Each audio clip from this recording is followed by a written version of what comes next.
Oogie. We are back. We are back. We are back. Actually, let me... Don't look. Don't look, chat. Go down today.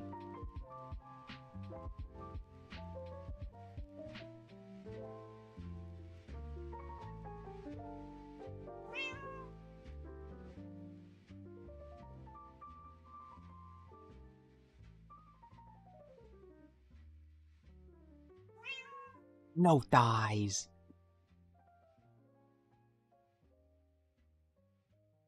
Shinobu, you jinxed me. It's all your... Actually, I did okay.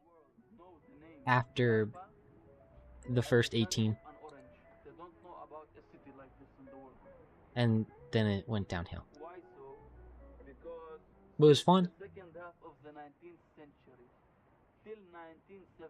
I just wish I had more beer to drink. I don't know where I put it. I had a beer stashed away in my golf bag, and it disappeared. I don't know if, like, somehow, like, one of the golf, like, because you can't bring outside alcohol onto the golf course, so they, see, at least get the one. No, I instead lost every single golf ball I had. It wasn't as bad as yesterday with how many, like, I was consistently hitting the ball and not towing it, like, it, like, blading, like, directly, like, to the right. But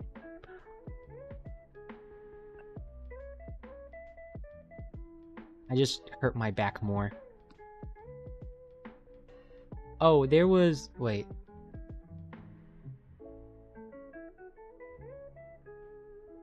$27. So I did an 18 hole at like 12 p.m., like lunchtime. And then after that, I got done at like... What, that was like 4 hours. And then I had a 9 hole after that, like an hour later. And then I have... I might be golfing too much, but I have golf tomorrow too. I just have different... I have like 3 different friend groups of friends that go golfing. So I just keep going with one of them. It's pretty fun. I'm not good though. I wish I was good. But I don't think it's in the cards for me, but I'm kind of addicted to it. But my back hurts, so I definitely pulled something, and then I was like, I'm gonna ignore this. And then I decided to golf yesterday with my bad back, and today, and tomorrow. So I'm enjoying myself, and I take painkillers, and then if I'm drinking, I don't drink with painkillers. Actually, whoopsies, I did. Don't do that. Especially if it's like acetaminophen, because I'm pretty sure acetaminophen does your liver, and if you drink with doing that, that's just going to destroy your liver. Advil, though, does your kidneys. So, that is fine. But, it was good. Would you say most of your friends are golf-related? Oh, God, no. Like, all my friends are like... All of us just started getting into golf as like a group, kind of. Like, they golfed a little bit before, but then we kind of made it a thing to like drink together and golf. But all the friends I'm golfing with are not golf related. I don't like, these are the like, this is like it's my Counter-Strike friends that I go golfing with, and my RL friends, and my like, when I used to go to parties a lot, it's like party friends. We all just golf. A little bit of golfing. Don't say it like that, Shinobu. Yeah.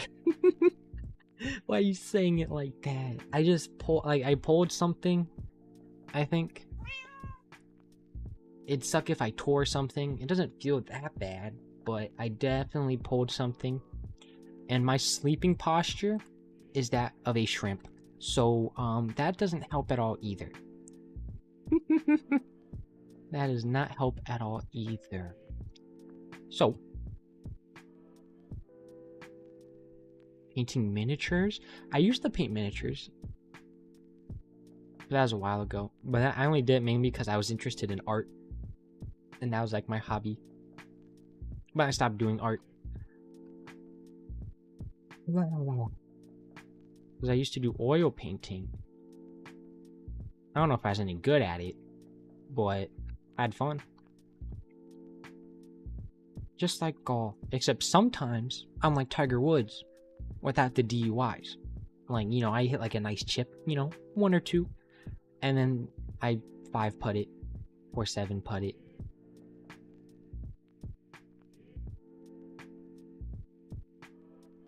I had dinner, so I don't beat my wife.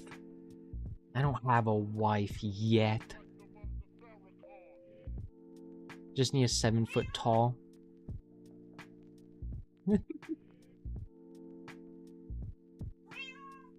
Tiger Woods is a legend. What do you mean? I could have picked his son. I forget his son's name.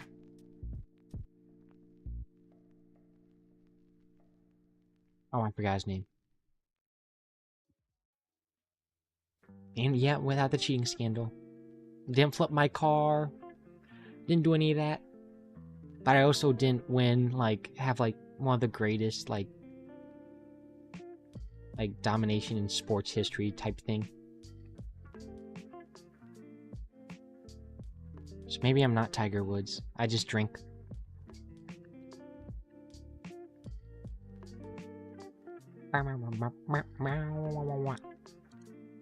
I think today we might just be doing reacts. And it's kind of on purpose. Maybe because since I'm gonna be gone for a week, one of these days I have to just edit, like the entire day I'm gonna be editing. No golf, just editing. And then I'm just gonna like schedule them to release like every other day while I'm gone. I also have to edit shorts and make them release every day that I'm gone. Because I'm a little behind on editing VODs. I still have all the... I think I only got through 2 Resident Evil 1 VODs, and I have like 3 more or 4 more to go through. So, a lot of editing to do this week before I leave. Because it's Tuesday, I go off tomorrow, but I actually have to leave at 11. Wait, let me think. No, the yapping's good. No, that editing is fine, because then I'm just like rewatching the I'm just I don't, when it's the reacts, I kind of enjoy watching the react over again, and I just cut out or I try to cut out Like the long pauses of me just like thinking about what to say. Because like half the time when I go quiet and I just have my mouth open, like I'm either like genuinely reacting or I'm trying to think about what to say. I can be quick-witted sometimes, but I'm just so tired, so eepy. Just eepy little guy. Yeah, I think today might just be Weax. I'm a little too tired for video games and thinking. What are we gonna do tomorrow? Wait, what time do I get back tomorrow? Let me think. Okay, tomorrow will be earlier than today. But only by like an hour or 3. Which is a big window, but you know. Gotta do it. Cause of golf. If I, I'll make a bet actually. I'll make a bet. If I, wait, is tomorrow at 9? Yeah, tomorrow's at 9. Oh, wait, it might be 18.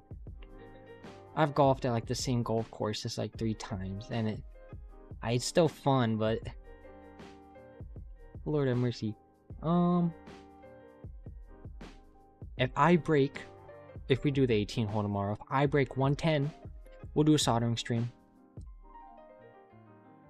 I just have to break 110 though. Who knows if that will happen.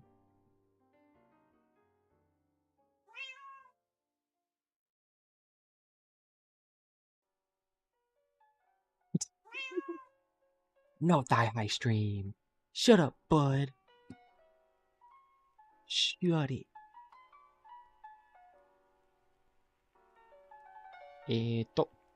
No, すみません。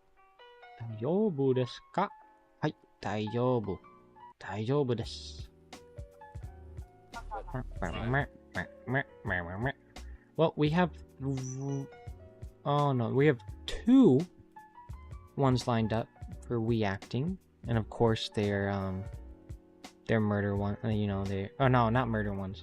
One is an Ewu body cam of a predator, and one is also an Ewu, but it's not. One is from Ewu body cam, and one's from actually Ewu, because they have 2 channels. Oh my lord, I didn't realize that Ewu body cam is 3.4 million subs, and then Explore with Us, their main channel, is 7.46. Oh my lord.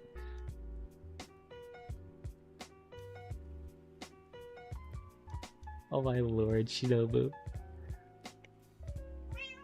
Oh, bud, become the femboy you wanna be.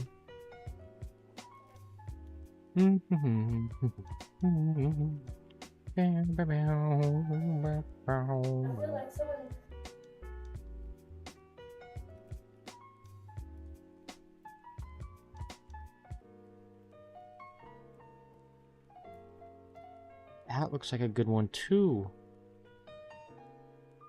They all look good. Oh, the FIFA World Cup's happening right now. 23 minutes left. I don't really follow soccer.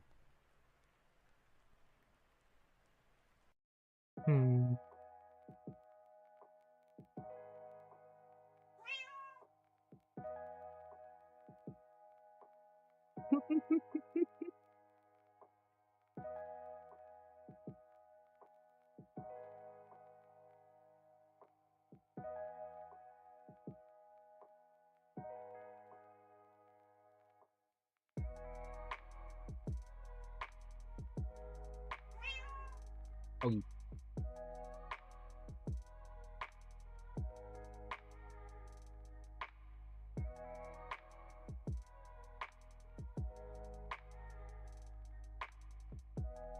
Amano watches body cam videos?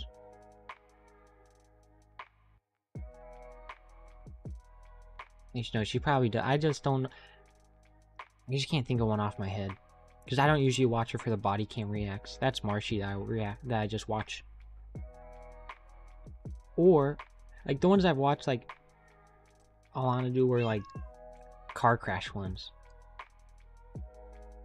Wow, wow, wow, wow, wow, wow, wow, wow, wow, wow, wow, wow, wow, wow, wow.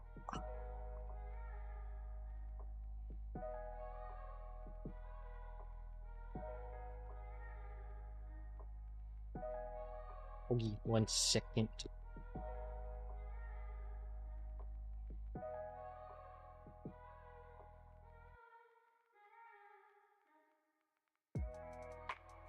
Okay.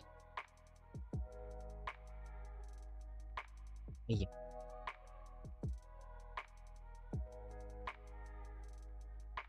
Let me look at a few thingamabobbers. すみません。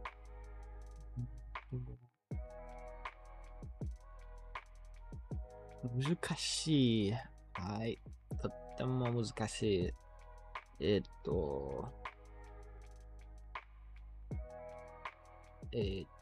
死にたい。死にたい。でも、死にたいない。That's probably not the correct grammar for it, but who matters? I meant who. I had two sentences in my head and I just combined them. That's great. That is amazing. React. Which one is this? Capturing.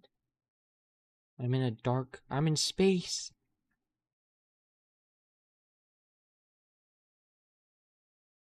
Wait. Can I not control this? There we go.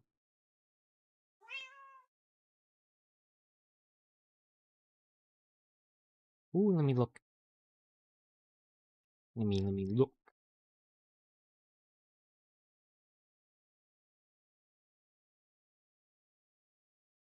Oh, I did watch that one. When her reacting that I had. Or was it? Actually, it might have been Barry Crepe. I watched that one. But no, I have seen someone react to it. I just don't know who. I can't, I can't think who was it. I don't know who it was. I can't put my finger on it.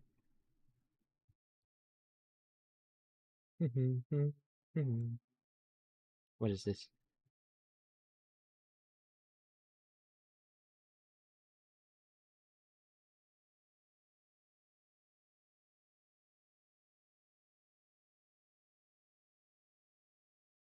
Okay, let me get my charger because my phone has been tracking me all day with my steps.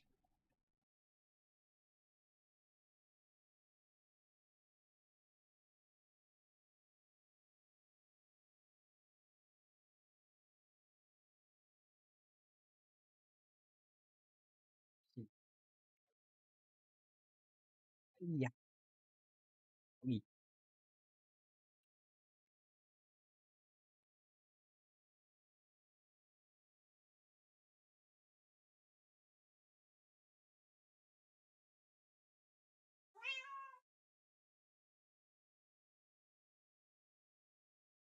Hi, Kill Face. How are you doing? How are you doing? Where'd I say you again?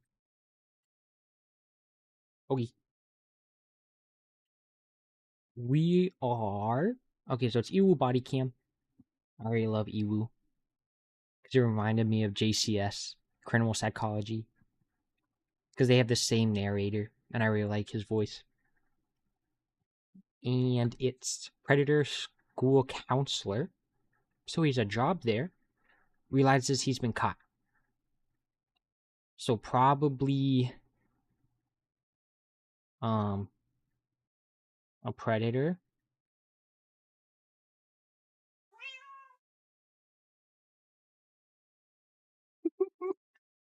What? There's a video of that? I don't think I've seen it. I'm surprised I haven't seen it. But also, I've been watching too many YouTube videos lately besides the reacts.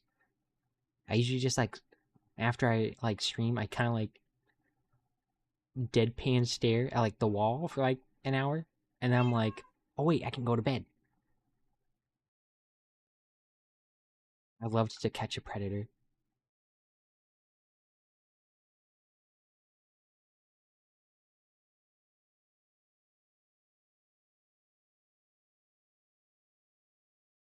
I don't know any Hololives. I only know the one Phase Connect tour, which was Pippa.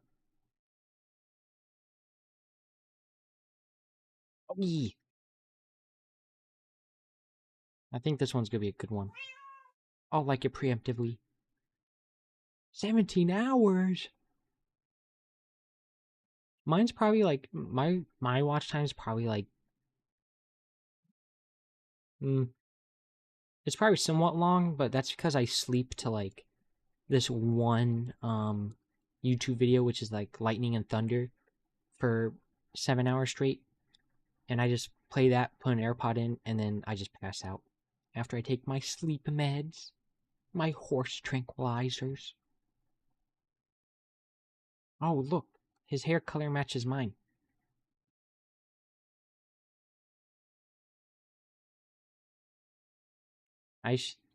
Maybe I shouldn't be comparing myself to the maybe Predator. You know, it's a different shade. It's a different. It's mine's not bleached. That his. I look nothing like him. Okay, we start the we act. We're not watching anime.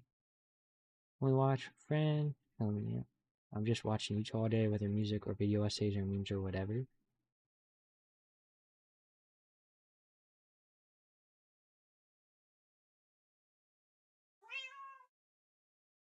I like to listen to Y'all Always Win when I go to bed. Don't compare. You know, it's a thought after I said it. Ooh, I used to fall asleep to Call of Duty zombie videos. But then it would go to like different Call of Duty video. It'd be like, I don't know. It'd just be like, it'd either be like video essays about the like lore of Call of Duty zombies or just be Call of Duty zombie ones. But it's been a while. I used to fall asleep. I used to fall asleep to VTuber React videos, and then I started to realize I get too invested into listening that I can't fall asleep. So I was like, oh, can't do that anymore. Because it takes me like 4 hours to fall asleep if I do that. And now it only takes me like an hour and 15 minutes with the rain. Unless I take 2 of my sleep meds. But it's only sometimes I take 2. What crime am I being suspected of? Crime? Yeah. Okay, well, right now would be a potential offense. He was pretty upset. Said he had every right to put my face through my. Yeah, there's something weird about this guy. He liked the attention he got from female students that he worked with specifically. I'm gonna be honest with you, up. This is grooming behavior. Did you ask him if there was ever anyone else? Other students? Yes. Oh wow, do you think she reported that a while after? Because I saw all those tattoos on her. Or maybe she got those tattoos right when she turned 18. Or maybe she got tattoos while she is a minor. Who knows? On April 5th, 2023, the Mason County Sheriff's Office in Shelton, Washington is called when a 15-year-old girl fails to return home after a run. Using Find My Phone, they go to her last known location and discover a grown man hiding nearby in the woods. As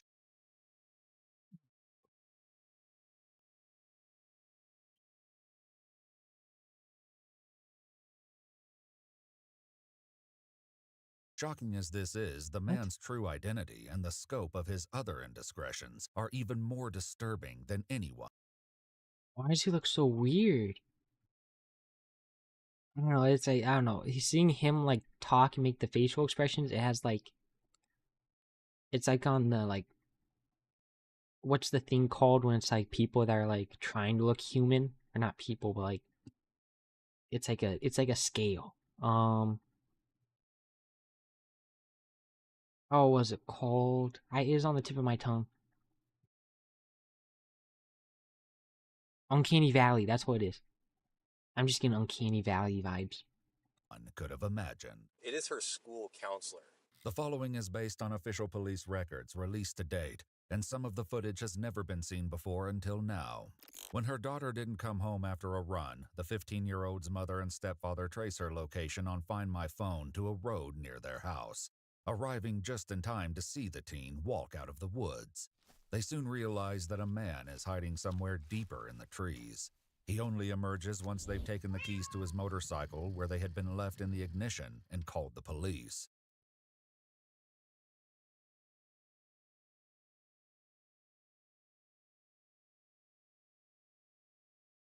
This is just so weird.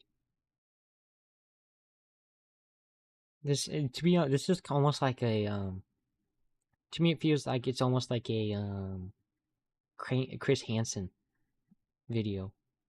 I wish I could react to those, but I've heard they get like, you get copyrighted very easily. One of those 40-year-old TikTokers whose whole personality is look like a teenager and trying to act.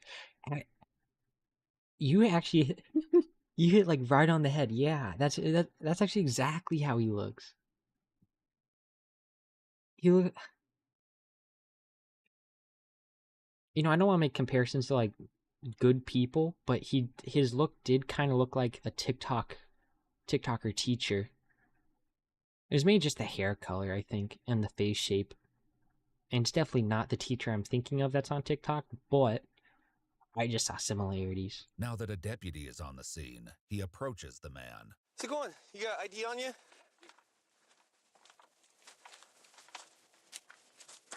Is there any reason that a school counselor is meeting with a 15-year-old girl outside of school up in the middle of the woods? I have reason. Yeah.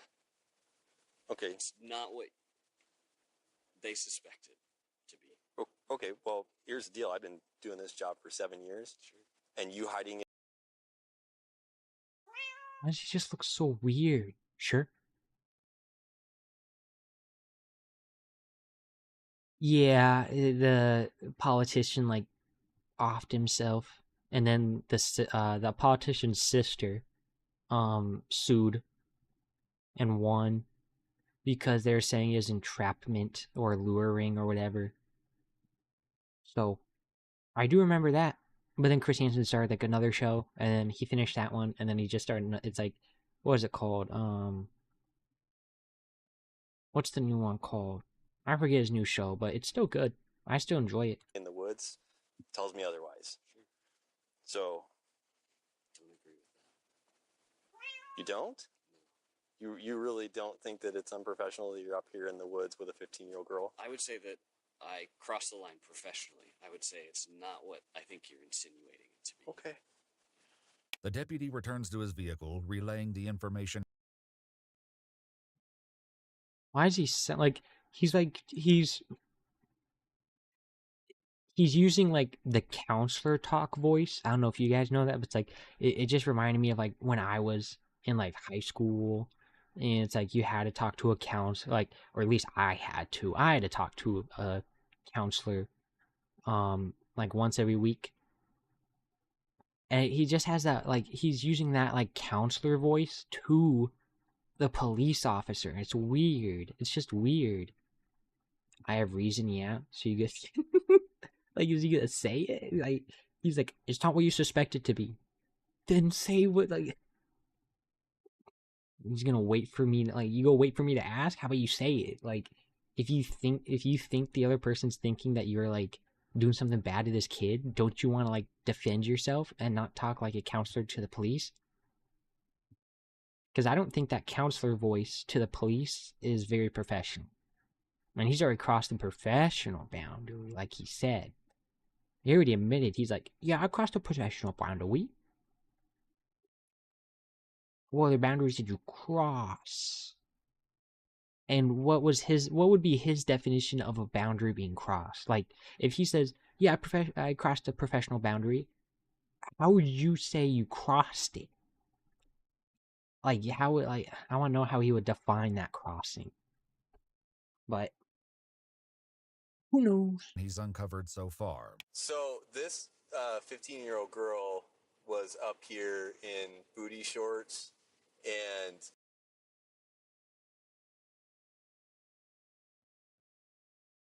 that doesn't help. Well, parents came up, found a street bike near where her location was showing. She came out of the woods and some male had ran off and hid in the woods. It's West Govey. It was initially called in as a welfare, that they were worried about the daughter. The reason was is they came up here and found a bike, and then a male had ran into the woods. Daughter's wearing booty shorts. The male finally came out. It is her school counselor. He is 29 years old. It's Samuel Caffey. They've been thinking something was kind of weird between the interactions between him and their daughter. They said he finally came out of the woods after they were up here for quite a while. He came walking back out to his street bike here. The girl's parents told the deputy that they had waited for about an hour for Sam to finally emerge from the woods. Her mother had first become uncomfortable with her daughter's relationship with her school counselor in mid-December 2022. She was missing a significant amount of class time and spending it in Sam's office. The first week of January, she went to the school to address her concerns, only to discover that her daughter was with him in his office at that very moment.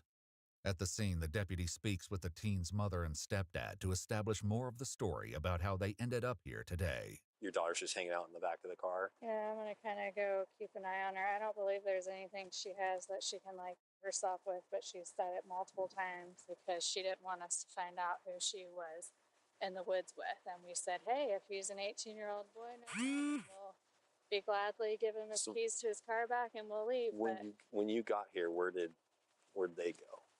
When I pulled in walking and I said, well, whose bike is this? And she said, oh, I don't know. But then she went, took her phone off of it, and I said, well, you know whose bike it is, like whose house, whose Okay, the kid is dumb.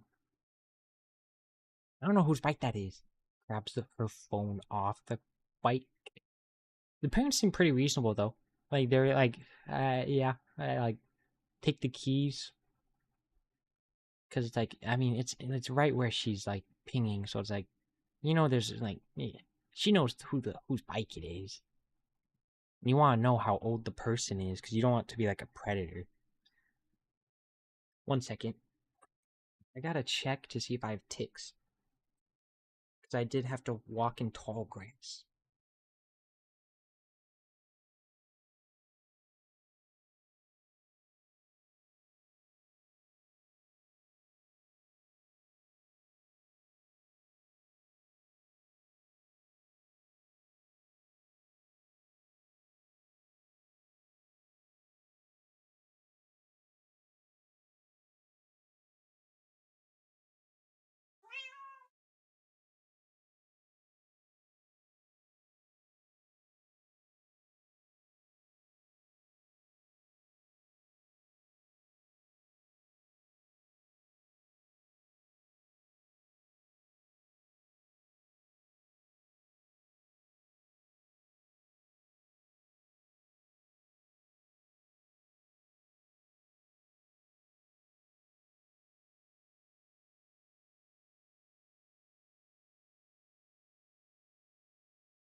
Okay. No, yeah. She is a kid, so I mean, like, she's gonna be dumb. I'm really paranoid if I have ticks. I'm hoping I don't. I don't feel like getting alpha gal syndrome today.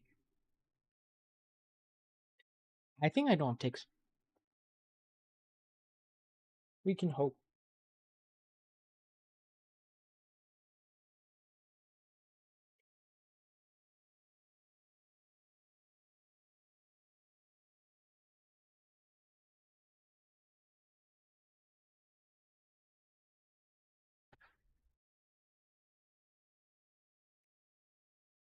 I don't know what other common spots ticks are at. Besides, like, around your ankles, like back of the knee, and then hair on your head. Oh well. properties is what do you do and who you with? And like, they wouldn't show themselves. They were hiding in the woods. And I thought I was going to come up here. Maybe she got hit by a car. Who knows? Somebody pick her up. I'm freaking out. Like, she's not picking up. Her phone's not even moving. And Did so, she drive up here or did? no, she said she was going on a run. I don't know if she hopped on that bike and came up here, if he picked her up and brought her up here, or if she actually ran her little butt up here and met him up here. I don't know. Though they wouldn't discover this just yet, right before the deputy arrived, the 15-year-old messaged Sam on Snapchat, writing, "They took your keys and got your license plate, and I don't know what to do." Investigators later discovered a note underneath this message reading, "You changed chats to delete immediately." The other messages exchanged between Sam and the student would paint a horrifying picture. I know I'm being asked to stay, right? I guess I wasn't directly being asked to stay, but I know you have my ID and my key. Yep. You're not going nowhere. Sure. There's 2 detectives on their way up here. They're going to be coming up to talk to you. Sure. So just hang tight over next to your bike. Okay. They're going to be here soon. And It's like he's trying to like, almost like, oh, what's the word for it? Like, what is the word? It's like he's trying to materialize, or like, LARP. He's trying to LARP that like the situation is not as serious as it actually is. I don't know if that makes any sense. He does look really punchable. One sec.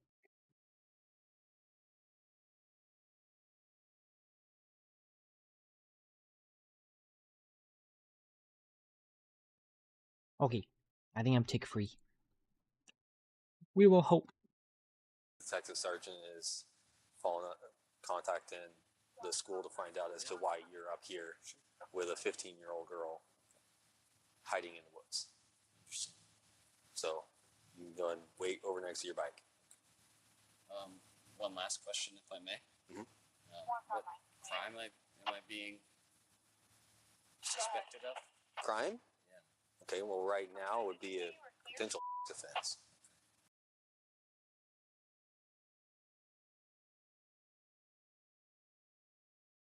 I like. He just.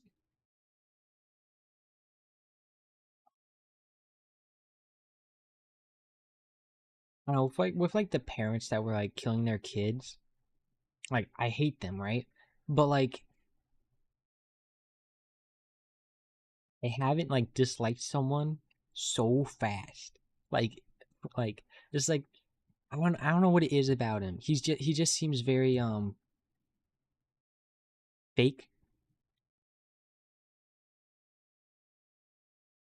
I don't know, his expressions and mannerisms make me upset. They just make me upset. I don't know. His expressions and mannerisms are just weird, to put it lightly, I think. Well, he's a pretty weird person anyways. He likes the 15-year-old. So what crime have I committed? Officer, I haven't committed any crime. That 15-year-old girl is my girlfriend.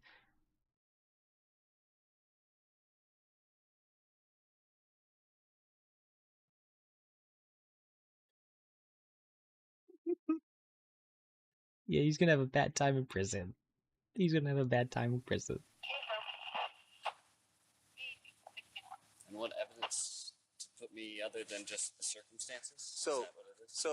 okay, let me, before you try to YouTube lawyer it up, let me inform you right now, based YouTube lawyer it.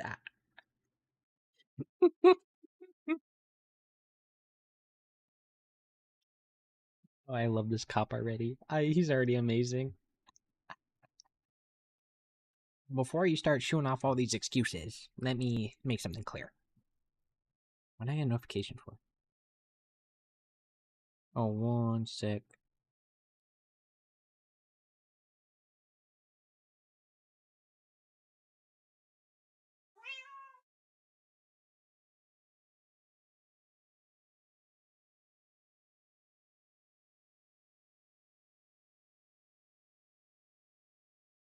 Oi.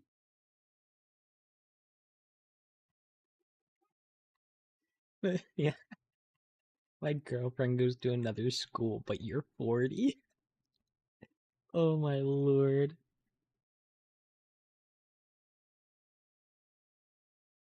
People keep texting me. It's on reasonable suspicion. Sure. Which is Terry v. Ohio. I can reasonably detain you for the time being for an investigation. You were up here, you're 29 years old, you were a school counselor, you were up here.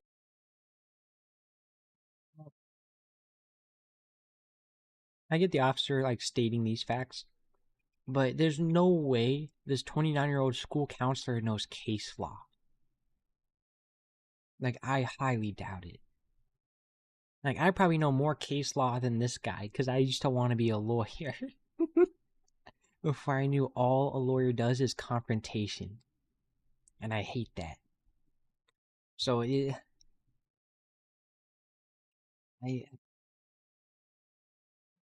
think the only YouTube lawyer stuff this guy's watched is like... What's that one channel? It's like, I don't know, there's one YouTube channel that has a guy that's just like, he says he's a constitutionalist or whatever, and all he does is spew out case law, but he spews it out incorrectly, and he just goes up to police and kind of just like, it's borderline harassment. And it's just like so dumb to watch. He starts spewing out case law and he doesn't know what any of it means. I forget his name though. You were the 15-year-old girl that is wearing very short shorts. She was hiding from her parents. She came walking out, most likely from the back of the bushes, wherever you guys were. Her phone was sitting on your bike. You were hiding in the woods for almost an hour. So, based on that Almost an hour? information, at this time, I am telling you, you are not free to go. Yes. Understand. Okay. Yeah. Wait next to your bike. I will. Thank you. Hey, Jeff. Yeah, there's... Dude, I'm like... I just hate the way he's sounding. I don't know what it is. It's just like, yep, okay, thank you. It's like, shut up, be quiet. You're being a counselor and doing this as hell. Yeah. You're trusted, help honor transfer, and you take it. Yeah. Yeah. He's a shitty person. And I feel like we're just gonna keep disliking him the more we find out. I'm guessing. Yes, it's just his... I don't know what it is about his expressions. They make me just want to, like, punch him. Like, he has a very punchable face. I don't know. His expressions are just, like... They upset me. His face upsets me. Weird about this guy. He's weird. He's smirking Yep. when he's asking if he's free to go. I'm informing him no. He's asking why not. And he's sitting there smirking. Following this discussion, Maybe that's why, because he is Do you have smirking. your cell phone on you? Let me see your cell phone. Based on exigent circumstances and the fact that you could be destroying evidence of a crime, taking your phone for the time being. You can do that? Yes. Have your daughter's phone? You can do that? You can do that?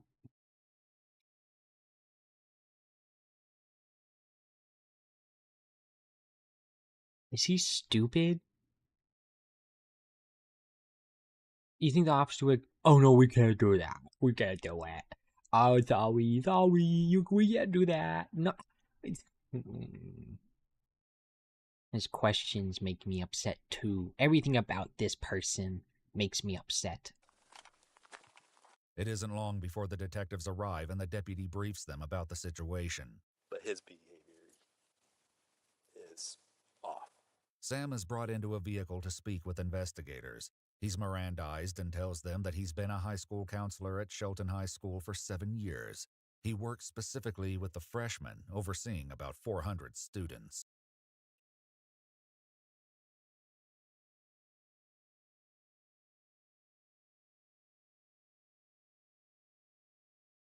So, newly high schoolers, he's the one watching them. So, this predator is basically looking over 400 8th graders. That is basically what he is doing. That is crazy. Because of my age, demeanor, I'm the softest landing. meaning I'm the most approachable. I come from a place of really like soft-heartedness. They were like,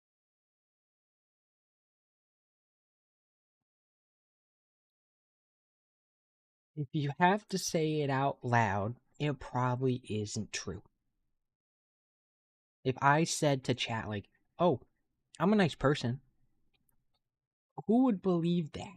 Like, you know, like, is it?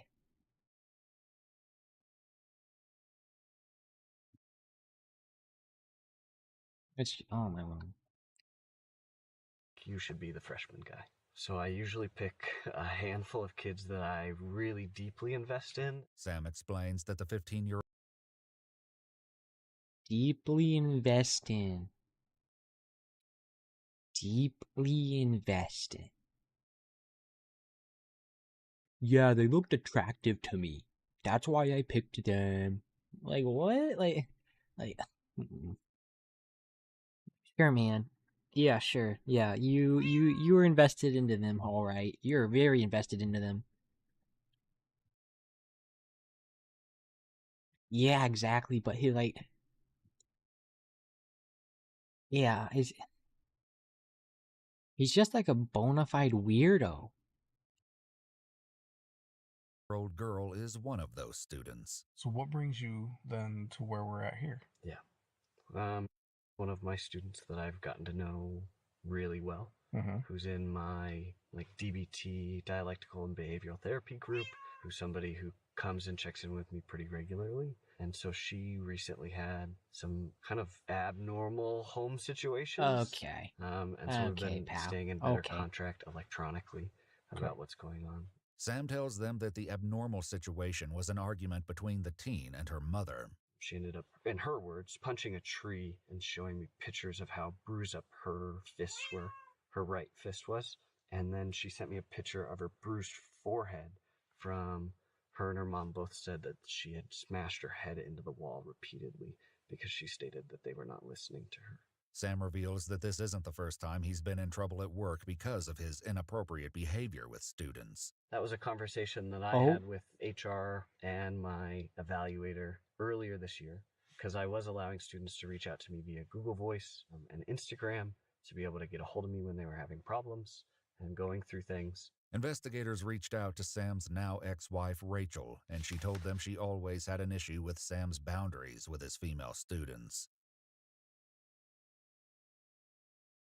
You have a whole wife. You are married.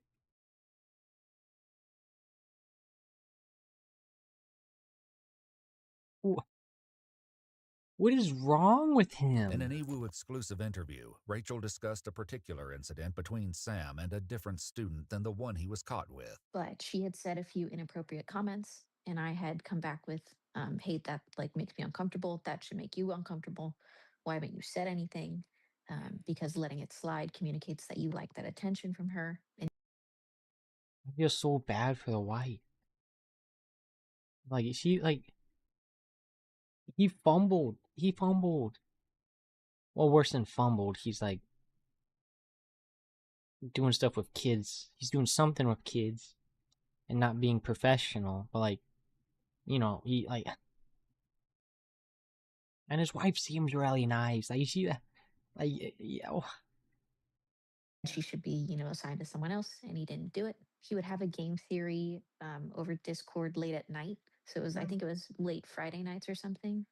But sometimes he would be up until like midnight. I get wanting to like do this thing with your students, but that's pretty late. So there was one parent that had agreed initially, and then at one point they said, yeah, I don't feel comfortable with this anymore. Mr. Caffey dropped an F-bomb, and it sounded like they were talking more as friends than as a counselor.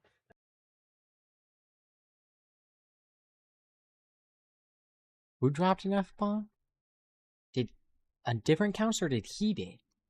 Either way, it's unprofessional if you, like, curse words to a kid. And I was willing to submit records of all the text message exchanges to try to state it, that there was no malfeasance here. And that's not what they were looking for. They just needed to document that they had that conversation, and they reviewed what grooming policy looked like as well as electronic communication. and they had asked me to cease electronic communication with students, or else. And you kept doing that.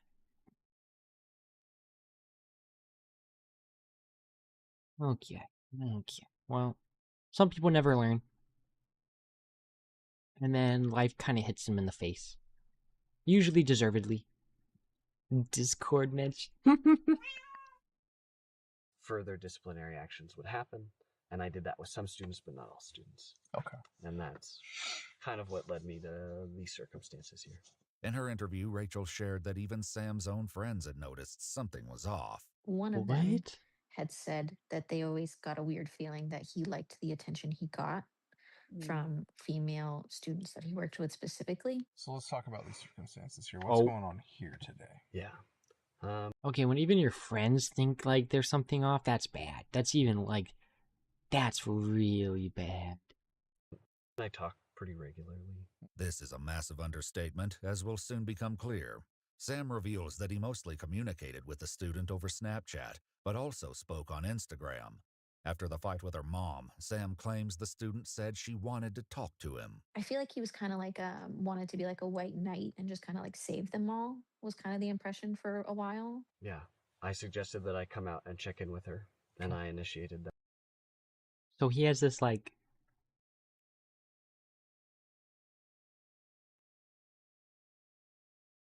actually I don't know how to describe it. It's just weird. I get wanting to like protect kids, help kids, but like it sounds really weird when you're like, I'm gonna white knight for a kid. That sounds kind of groomish, you know? And you're a groomer almost. Okay. So why the personal check-in when you guys had clearly been communicating via social media? It's different face-to-face. Okay. How did you know where to pick her up? Because I have access to her address, and I had... Via the school.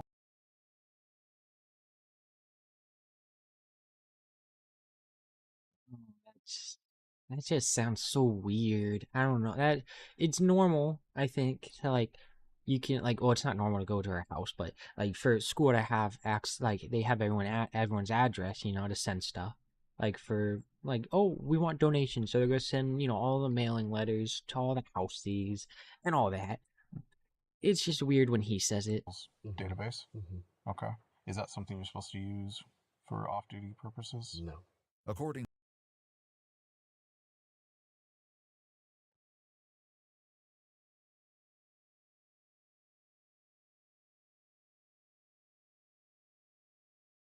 Okay.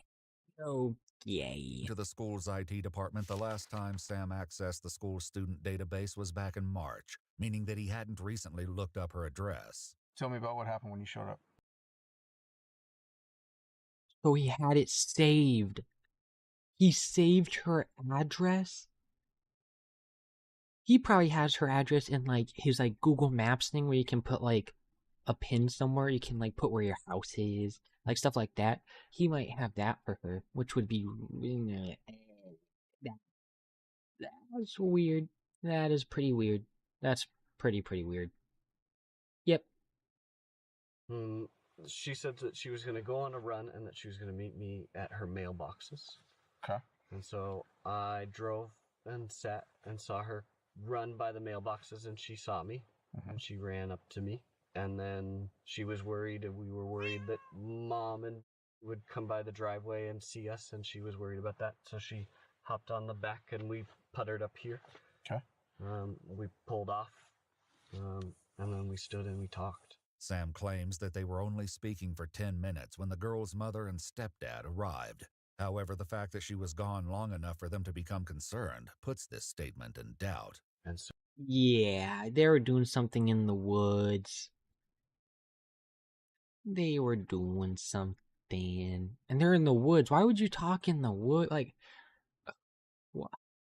Like, his explanation brings, like, no answers. Like, there's, like, none. Like, zero, nada. Zip. Zero. Nada. More questions than answers, I'd say. So I stepped forward and hopped into the bushes. Why'd you do that? 1, Mom wasn't aware that we were up here.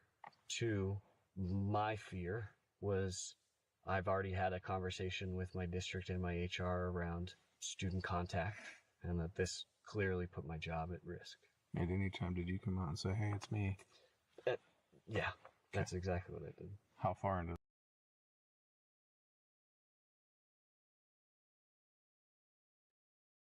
Is that exactly what he did? the conversation was that? He had shot his personal weapon into the air twice. Oh! What do you mean personal weapon? He had a firearm, and so he shot his firearm twice on 2 different occasions. That had to be disconcerting. Definitely was. Was he saying anything when he did that? Yelled out, "She's 15." According to police documents, they found casings on the ground near the mother and stepdad's vehicle. It was soon after this that Sam finally came out of the woods. Would that be an unlawful discharge of a firearm?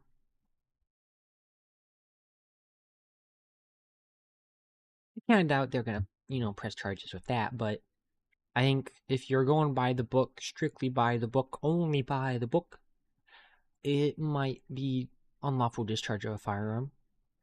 Mayhaps. Well, a based stepdad. Just said, "Hey, it's me. Let me explain myself." Did he? A little bit. He was pretty upset. Said, Yeah, no shit, he was upset. You're 29, she's 15, you were in the woods hiding. It's all just sus. he had every right to put my face through my... The teen's mother and stepdad... He says asshole, but he doesn't say the F-bomb. He doesn't say fuck. Okay. Revealed that this wasn't the first shocking incident involving Sam. On January 22nd, 2023, a few months earlier, they had taken their daughter snowboarding when Sam seemed to show up randomly and attach himself to their group. He met... Oh, what? Ew, what? What?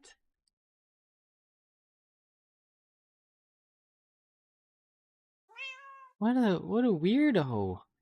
What a weirdo. What?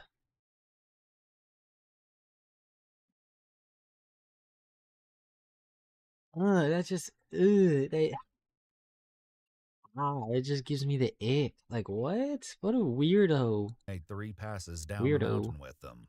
The stepdad said that he wouldn't let the girl out of his sight during this incident, but saw that at one point the 15-year-old noticed she lost her nose ring, and Sam took out his earring and gave it to her to wear. He also took a video of her snowboarding on his phone. Are you required to be licensed?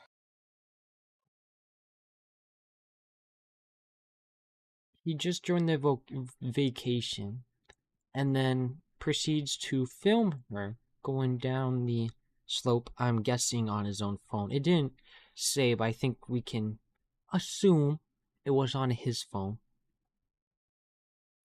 I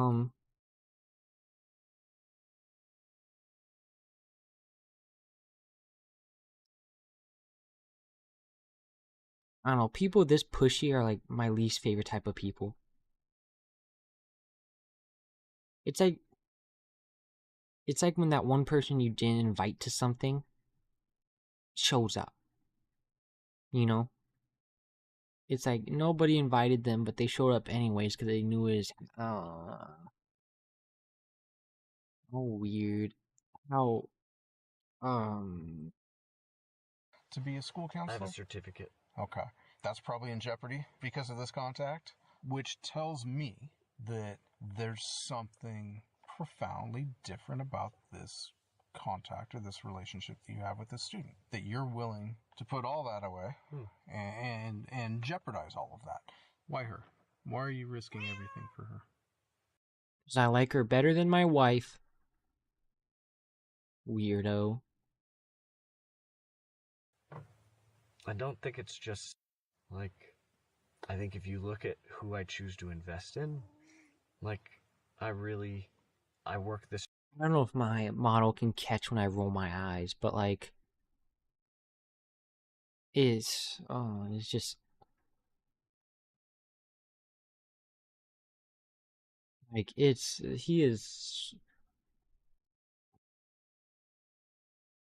I work this job with my heart on my sleeve. Yeah, you have your heart on your sleeve, and then you think with your lower, half. Job with my heart on my sleeve all the time. Okay. And so, yeah, especially through the last. My heart starts racing when I'm around little girls.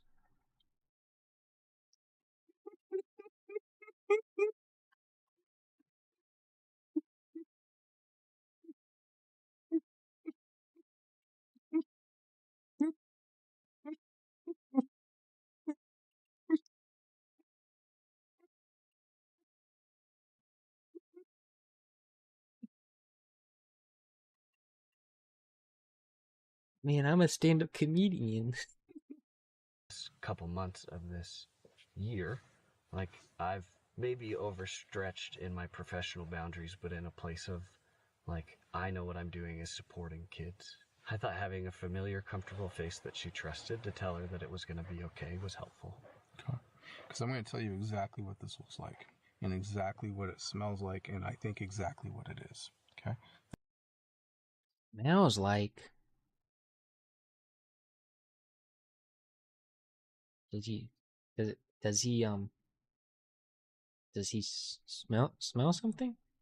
Or is that just a metaphor? This is grooming behavior. Okay? It is grooming behavior. He's just a nice guy. He's just so nice. He didn't do anything wrong. Not his wife. No. He likes them younger.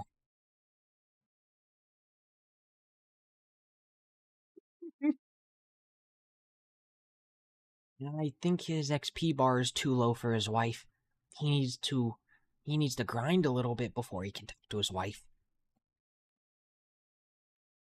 His wife might be a higher level than him. And as a counselor, I know damn good and well you know exactly what that is. Okay?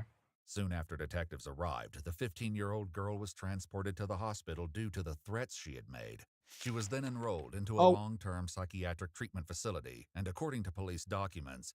So he was taking advantage of a 15-year-old child that is not mentally well and probably suicidal in some capacity. She was extremely affected by what had transpired between her and Sam. She couldn't talk about it without having an emotional breakdown. What did he do to her? Sam should be in jail. However, she would eventually speak, revealing that the worst details are yet to come. I'm going to be honest with you, up. Okay? You know that. Yeah. You crossed about every ethical boundary that exists. Professionally, yeah. Absolutely. Ethical boundary? Yeah, professionally. Nerd emoji? Shut up! Oh my... Not just professionally. In every, like, sense of the word. Like, cross. You crossed the line.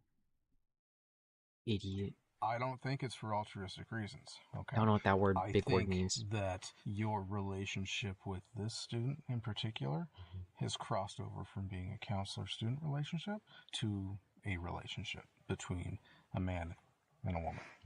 Okay? He's not a woman. Even though I know what he's trying to say, but it's a 15-year-old child. She's a kid. I think at this point, I would like a lawyer.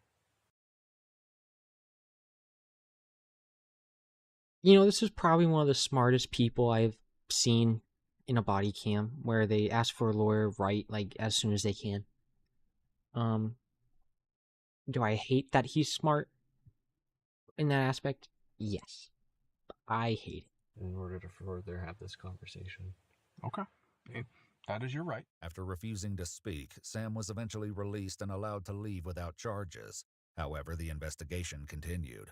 Rachel, who had no idea where Sam had been or that he had been meeting a student. He was let go? Oh, wow. became an unlikely wealth of information. The detective was essentially like, if you want to be done, you can be done. But if you want to see if you can get any information to help our case as well, and you're like, willing to do that, then like that would be great. And I was completely done before then, but it was kind of like I'm gonna manipulate the manipulator a little bit to get information from him. After talking with Sam, Rachel spoke with a detective. Oh, that. Okay, now I feel stupid.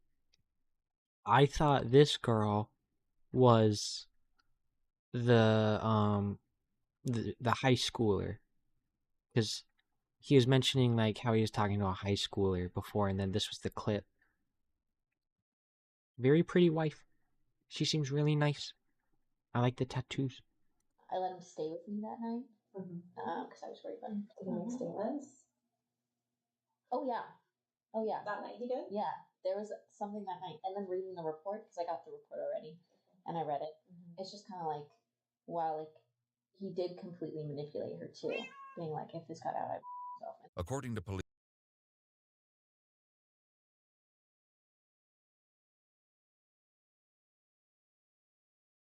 This got out, Okay, dude, that's great, man. 29 years old. That's great. If something you're doing got out and you would do that to yourself because of it, maybe stop doing that thing. Unless it's like from like embarrassment type thing where it's like, you're just, you're into something weird or something that's not illegal. Then that but like if you're doing like I don't know.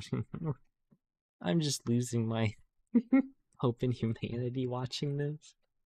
Altruistic, altur.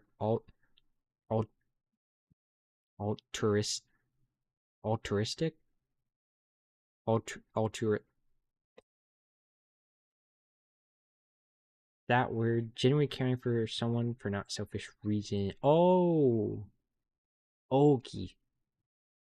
Now I know. These documents, not only had Sam told the student his plan if they ever got caught, but there had been a time when he thought they'd been caught, and he almost attempted to carry out his plan.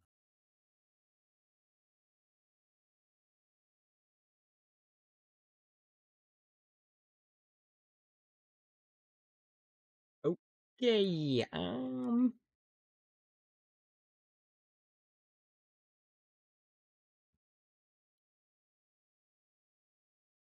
speechless once again. In her interview, Rachel explains that earlier that year she and Sam had experienced problems and separated before reconciling. During the separation, they had dated other people and later discussed those relationships when they got back together. He told me he had gone on a few dates with someone who was younger than me, but he had said,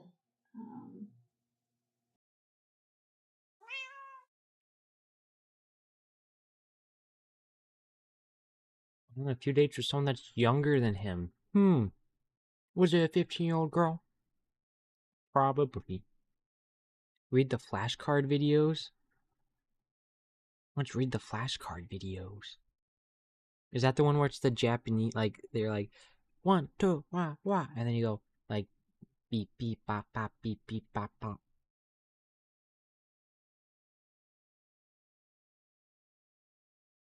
Maybe that's just on Instagram. that things had just gotten like romantic with someone around Valentine's Day.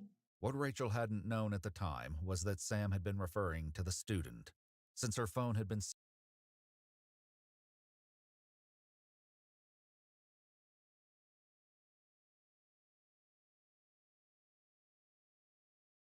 Why can't these people just stick in, like, your own age bracket?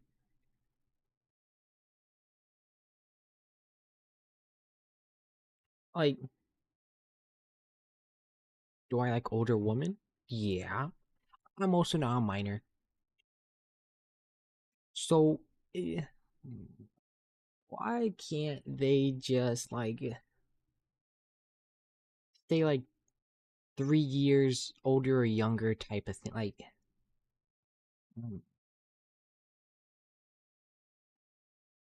seized by police, they discovered that the 15-year-old had written messages to Sam in her Notes app. One message seems to confirm this date of Valentine's Day and reads, "I already had thought about us being each other's Valentines because we were super flirty. Then you started hinting to me that you might be getting me something, so I wrote that note and made you that bracelet. So I'm always with you." She goes on to say that never in a million years would I think that this is what was going to happen. Based on the note, the student would have just turned 15 a month prior.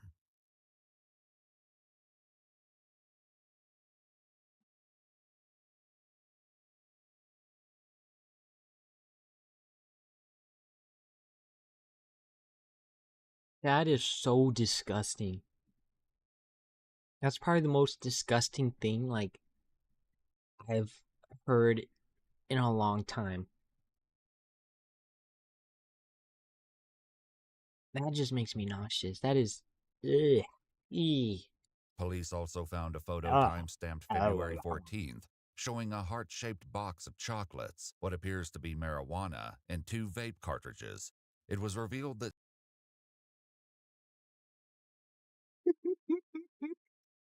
Hey, honey, for Valentine's Day, I bought you 2 vapes. My Lord, have mercy.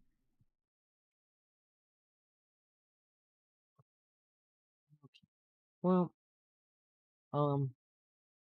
Sam also bought her a pink sweatshirt, an anime keychain, a stuffed animal, a book, and a hair treatment. Sam also kept her vape pen in his office so she could use it at school and not get caught. Later.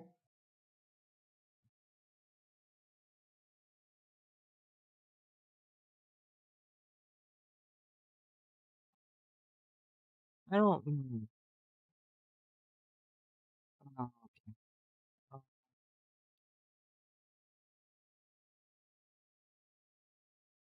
You know, there's a lot of words I could say about him, but... Yeah.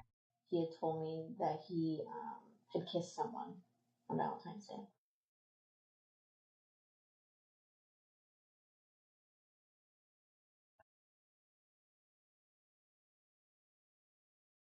Okay. The student eventually began speaking with a new counselor, who told detectives she and Sam would meet on the school campus and go into a closet. In fact, I know I keep pausing it, but it's just bombshell after bombshell at this point. It just, it just keeps getting worse and worse and worse. And then I'm like, okay, it stopped, and then it just keeps getting worse and worse. And worse, and worse, and worse.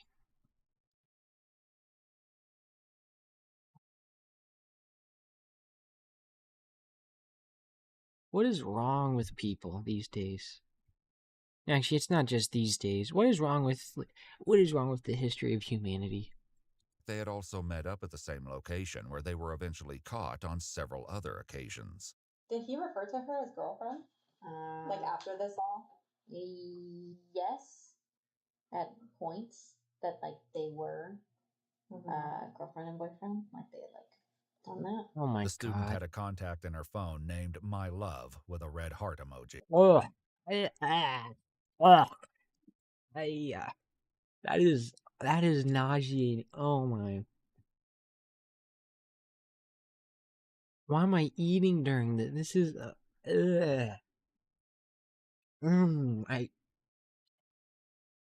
that is just disgusting.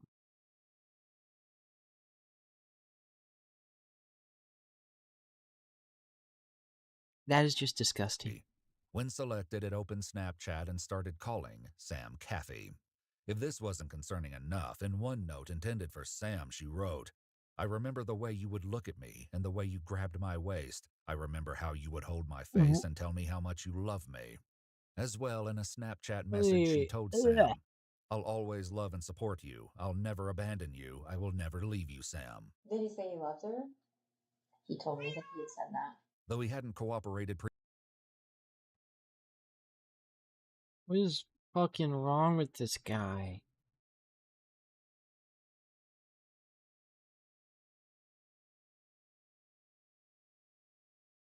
Yeah, he's specifically preying on young, vulnerable girls. It's like when he's like, oh, I handpicked the people that I focused on. Yeah, you mean you predated on their weaknesses and found the weakest ones in the bunch. You groomer. Previously, Sam eventually handed over his phone password, telling investigators it was the phrase, "What are you doing, kiddo?" In Sam's Snapchat data, they found a video he sent to the student where he filmed himself driving and saying, "I love you, and yeah, I miss you. I think about you all the time." As horrifying as this was, it was only the tip of the iceberg. Oh, Rachel no. reveals another twisted element, that Sam's pattern of behavior had started much earlier. I did want to say that, like, I was a current student, Sam's first year. I think you already know that. While they didn't interact when Rachel was a student,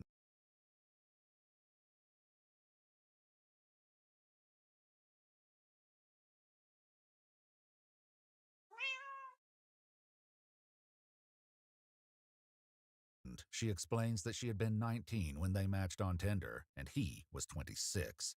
She also shares that he'd already dated someone from her graduating class before meeting her.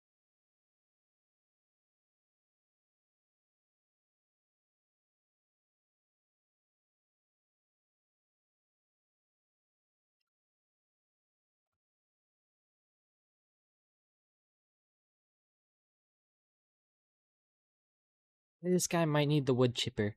I will not lie. Like, But I remember asking Sam if he had remembered me. And he said, obviously he did because he like looked me up. But he said that he did, and that he had liked the way that I looked at him, even though I'd only looked at him like twice. In her Ew. exclusive interview, Rachel reflects on why Sam had dated her when she was 19. My best friend, I think she put it really well one day when we were talking about it, and she said that I was probably just the acceptable version of what he wanted. Did you ask him if there was ever anyone else, other students? Yes. Though Sam had been caught acting inappropriately with one student already, she wasn't the first. Another student eventually came forward and shared that earlier that same year, when she was a freshman, Sam began calling her into his office to check on her. She said that by December or January, they were talking nonstop and had added each other on Discord and Wilted flower. Discord mentioned. Hi, Bob. How are you? Welcome in. We're watching a Ewu video about a predator school counselor. He's a very disgusting guy. Very disgusting. We don't like him. I don't think anybody really likes him anymore. Maybe the 15-year-old did. I'm doing pretty good. Doing pretty good. Just a little tired. That's it, though. Okay, we continue. We have 4 minutes left. Instagram.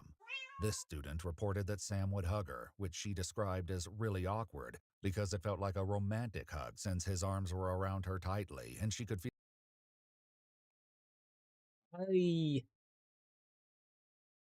This is one of the first times that a video has actually made me nauseous. This is disgusting. Why is why Feel his hand on her lower back. He also bought her presents, such as earrings, a Nintendo DS, stickers, and snacks. He had said there was only one other student that he had said I love you to. This first student said that Sam told her he loved her and asked, "Do you love me too?" How is he so that's such a desperate thing. Being I love you. Do you love me too? And it's to a 15-year-old. Or even younger. She could be 14. It's a freshman. Oh. She said she agreed, but didn't mean it in a romantical way. The student said it got progressively worse throughout the following weeks because Sam told her she was his dream girl and that he fantasized about her. These are 14 to 16-year-olds. Why?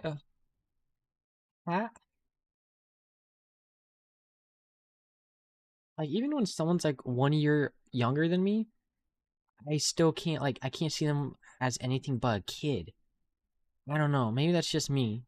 But it's like, even when someone's 1 year, it's just like, I just see him as a kid. I don't know why. It's just, I don't know. With her. This is A just couple so days disgusting. after her 15th birthday, she walked into his office and Sam told her 3 more years and that he would wait for her because he saw something in her.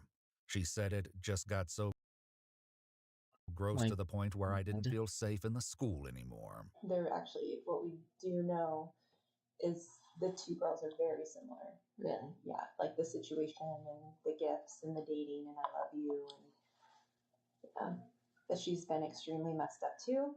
I This would student guess eventually this left the is. school because she didn't feel safe or comfortable. I would leave the school too.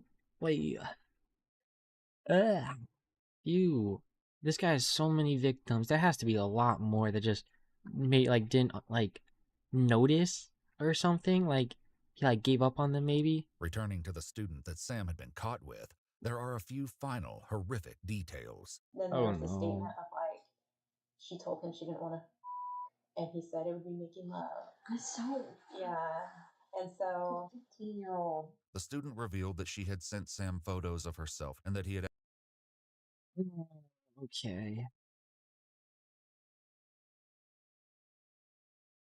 It's a kid.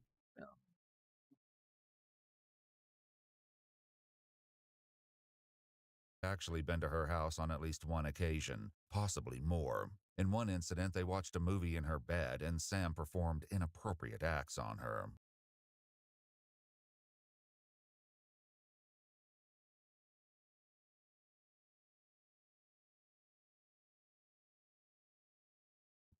Sam was charged with the assault of a child in the third degree, and distributing a controlled substance to a minor. On June 2nd, he was arrested. Go ahead and interlace your fingers and turn around, palms to the ground. Very much. It was eventually revealed that the reason Sam had gone to see the 15-year-old student that day was because she was going to stay with her dad, and he came to give her, quote, one last kiss before you go. Oh.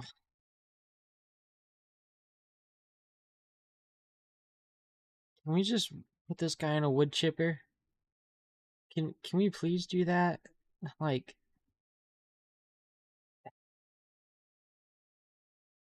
he has a record of going after kids. He should not be around any kids. He shouldn't be around people. I think. Hey, Sam, so I'm not going to ask you any questions, okay? I just wanted to say something real quick, if that's okay with you. So listen, I know... No, please, just... I really hope she says something like that he deserves to hear.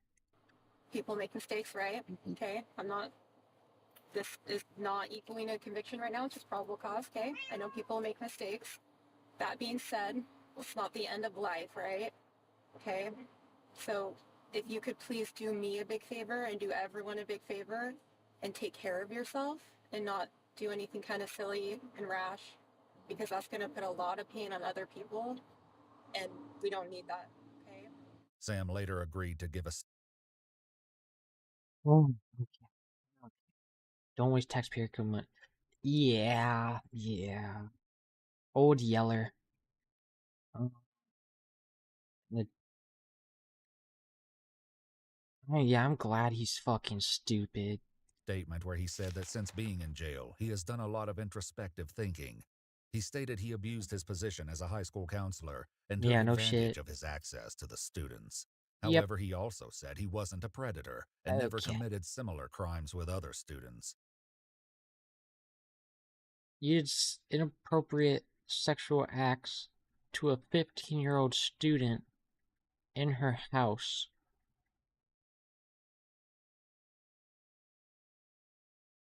And you did it with more than 3 students, it sounds like. And your wife was a student. You married a student, and then you go to predate on other students. Okay. Despite this, court records note that there is a chance there are possibly more victims. I Sam doubt it. Caffey pled guilty to the charge of assault of a child with an enhancement due to abuse of trust. His educator certificate was permanently revoked. He was Deserved. sentenced to 41 months in prison, must register as a 41 months. offender, and will be under a supervised probationary period of 19 months upon his release. Yeah, I don't think he was sentenced for long enough, and I think he's out No. already on parole, from what I've heard or seen.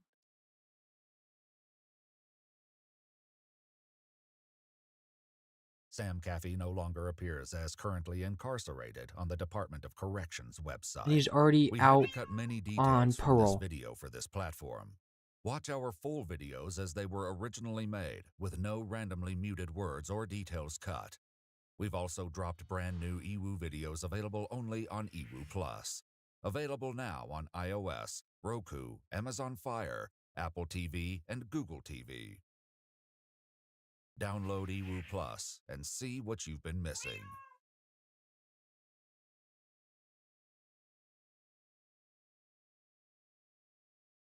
That was...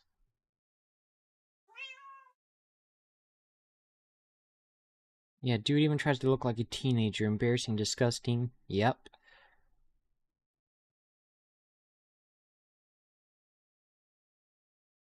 Keeping her vape pen in his office to keep her literally chemically addicted to seeing him. Yep.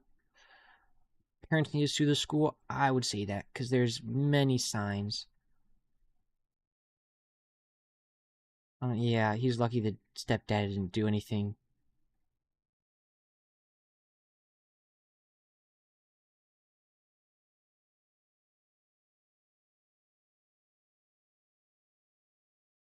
Who I choose to invest in is very high-key predator mindset. Yep.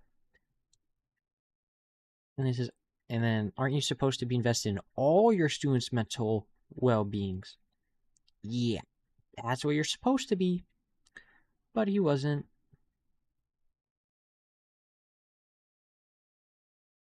This is the most predator-looking predator I've seen. Yeah.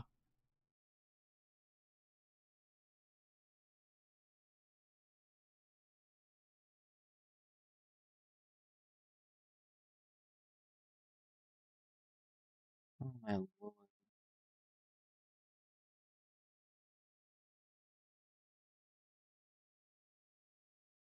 Yeah, how the hell did he get caught in the closet with her multiple times, but never got reported to police or staff? And then his whole, it's creepy. It's so creepy how his whole appearance is built around looking like a teenager. Yeah. Maybe that's why he got his motorcycle too, so the kids would think he is cool. Yeah, exactly, bud. Exactly. There's too many predators everywhere. Yeah, I didn't. Not one teacher report it.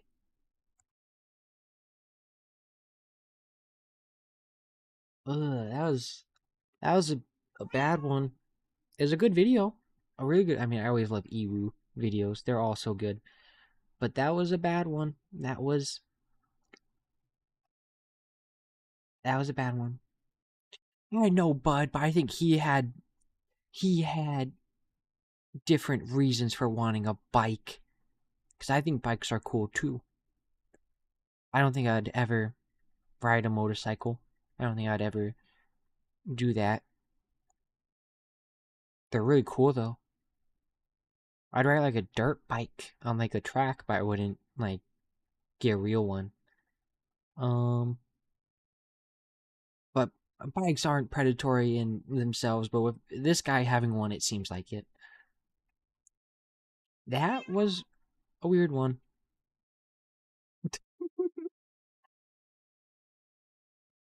She can't stop you. This one's 50 minutes.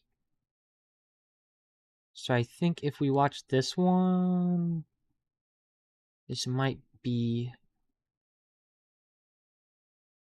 the last one if we do this one, I think. It looks like a good one. OnlyFans mom and it's from like not the body cam, but it's Ewu, like Explore With Us, their main channel. It's OnlyFans Mom. Oh whoops, OnlyFans Mom. Whoops. I'm gonna stop trying to highlight. OnlyFans Mom realizes cops found her mummified baby.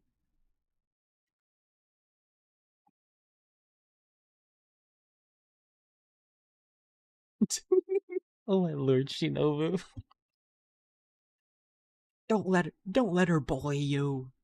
She's a big bully. She's a bully. I think we'll watch this one.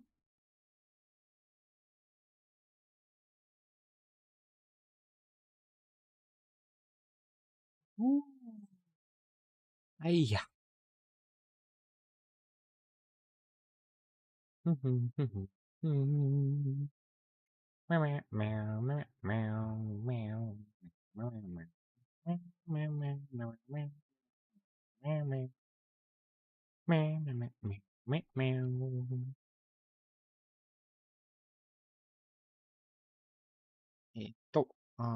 すみません. I think we'll just keep reacting. Let me look.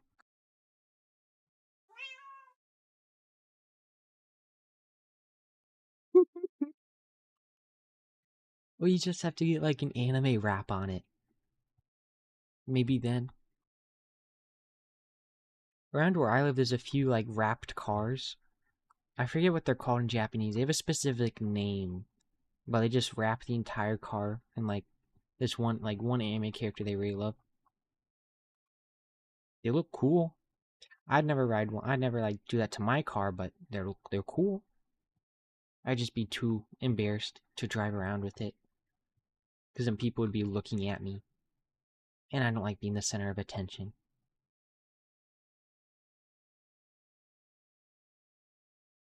Ooh.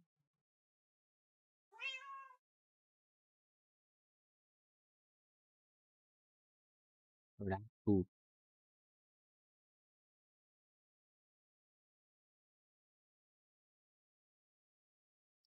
Ooh. Ogie.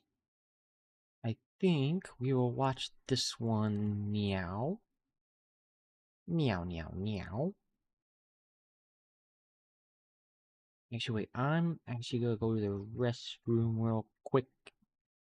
And then we continue our little react marathon.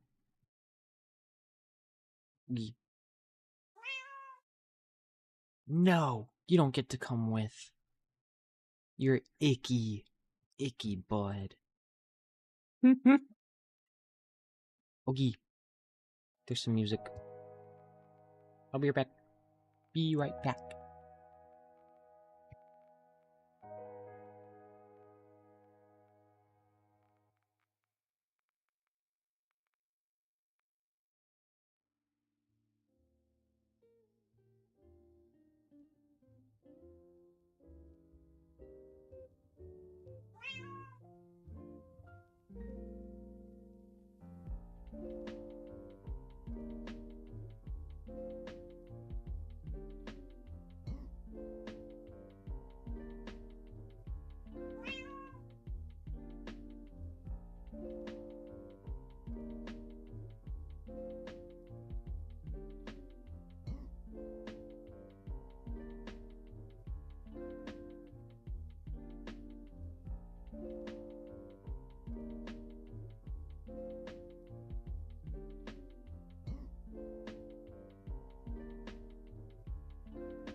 Okay, we back. Wait.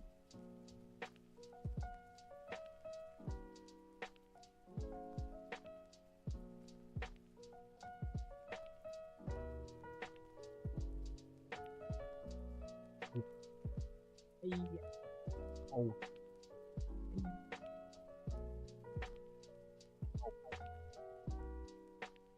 Cracking my back, but it hurts.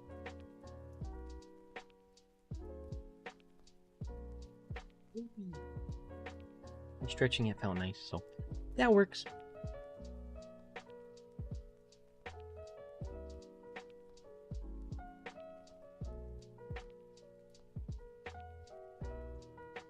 Motorbike. I've never ridden a motorbike though. I used to have a bike when I was a kid, but I think we donated it because I got too small.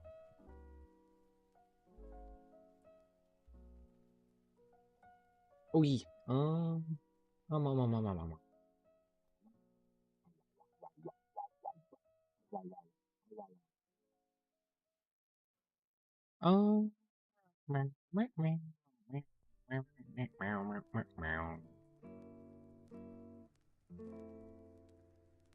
Tanto amor, eu sei muito amor.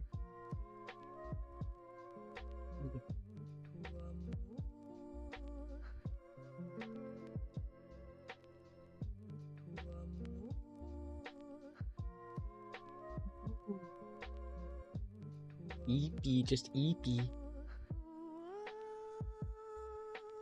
I'm not taking the mic with me to the restroom. You weirdos. You're all weirdos. And that's okay. Because I'm a weirdo too. I think instead of the OnlyFans mom one, because that's 50 minutes.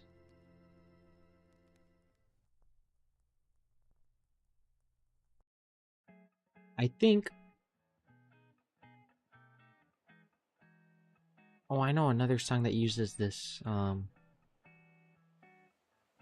background. This as a, like, they have, like, lyrics over it. This one doesn't. I don't know how to feel, hey. I don't know what's real, hey. Real, ba, ba, ba, ba, ba, ba, ba, ba.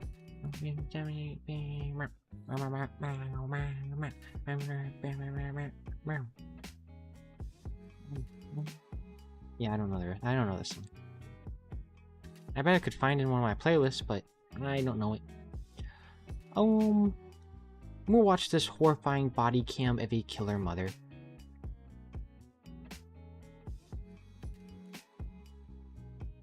That seems like a good one. Trying to... Yep. And after that, that will be the end of stream. Because I have to wake up early tomorrow. I bit my mouth when I was sleeping, and I just have this giant blood blister. So it's like a balloon in my mouth. And I keep accidentally biting it when I eat, so then it doesn't go away, and I've had it for like a week. I thought it was cancer at first, but it's not. It's just a blood blister. Because I also got one on my hand from golfing, but since it's like a different like skin type, different flesh type. Your mouth and hands are different flesh. Yeah. Okay, where is my react? Even the ones in your mouth?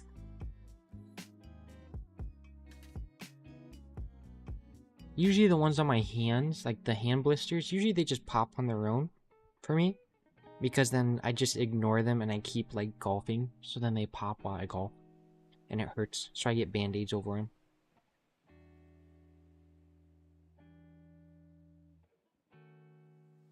I'm too scared for my, like, the ones in my mouth. The blood blisters in my mouth. Well, it's only one blister because I bit it, but... You know. Sigh. It's so hard to be me. It's so hard to be me.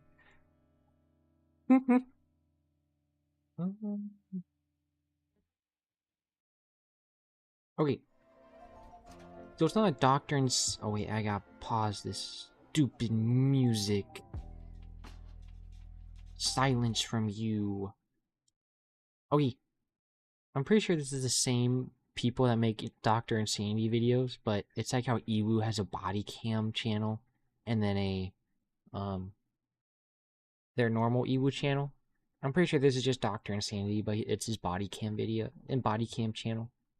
I feel like someone put something up. So it is no. Whoops. I feel like someone. Stop. The horrifying body cam of a killer mother. Okay, we go into it. Hello, YouTube. Hi, YouTube. Hi, YouTube. Okay, we go. Put something upon my house or me or something. Like, I just don't feel right. What? I don't do this. I love my kids.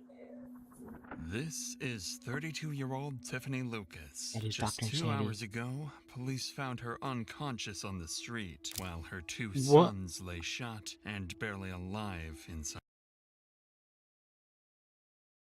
So she, since we already know she killed the sons, it's gonna be how did they, like, how did she fake being unconscious? But he said that she was unconscious.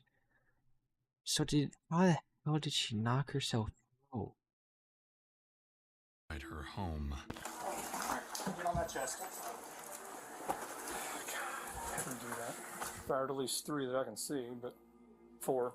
Yeah, it looks like both of them had Several. one had a double tap. Investigators initially assumed it was You double tap your own kid. Okay. a home invasion, but things took a dark turn as strange reports from neighbors began to surface, along with a past husband's unsolved murder and a dangerously paranoid The husband's murdered before. mother. Like the husband's the dead. Center of the tragedy. What are you doing? I wouldn't. I know I wouldn't. You know what we did? Yeah, she's trying to get an insanity plea deal, I think. It was around 11 a.m. on Wednesday when Shepherdsville Dispatch received a call from a distressed neighbor. County 911, where is your emergency? My neighbor just came up to my door and just passed out, and I can't get her to wake up. She just started screaming that her kids are dying. 502-689. She is coming in and out of consciousness. She's laying in my driveway right now. I'm with her. Who was that was screaming? Her. Okay, what's your name? My husband is going in there. My name is Sarah. Bullock County 911, Dispatcher Coots, what is the address of your emergency? Hello? My wife's on the phone. The kid, I just went there at our neighbor's house. The kid, he's on the bed. He's all bloody. There's a kid on the bed all bloody? Yeah, in that neighbor's house. She told us that he's okay. He's breathing. So he's okay. He's good. Oh, no. Oh, imagine walking in and finding that. Oh. So, 233. Yes. It's okay, buddy. You okay? I don't know. He's probably sick. There's blood all over the bed. There's a gun. Okay. There's 2 of them. They're both here. They're breathing. There's 2 children. Yes, I ma'am. guess they bleed out. Oh. Is he awake? Responsive. He's breathing now. With the situation sounding chaotic and extremely dire, police and EMS units were immediately dispatched to the area, not realizing the horrific scene awaiting them inside Hope they the don't house. die.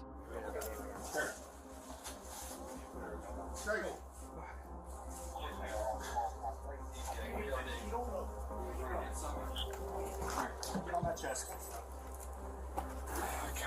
Never do that. Oh. Where's... Getting your work on stuff, buddy. Where's the Yeah, it is heartbreaking. Okay. needle. Inside the home, first responders found 2 boys, 6-year-old Maurice and 9-year-old Jaden, both critically wounded, struggling to breathe. So they watched. Imagine me 9 or 6 years old, and like watching your mother shoot you and cause you pain like that. Oh, that's gonna mess. If they survive, which I hope they do, that's gonna mess them up for life. After suffering multiple gunshots. Stretcher. Right outside the door.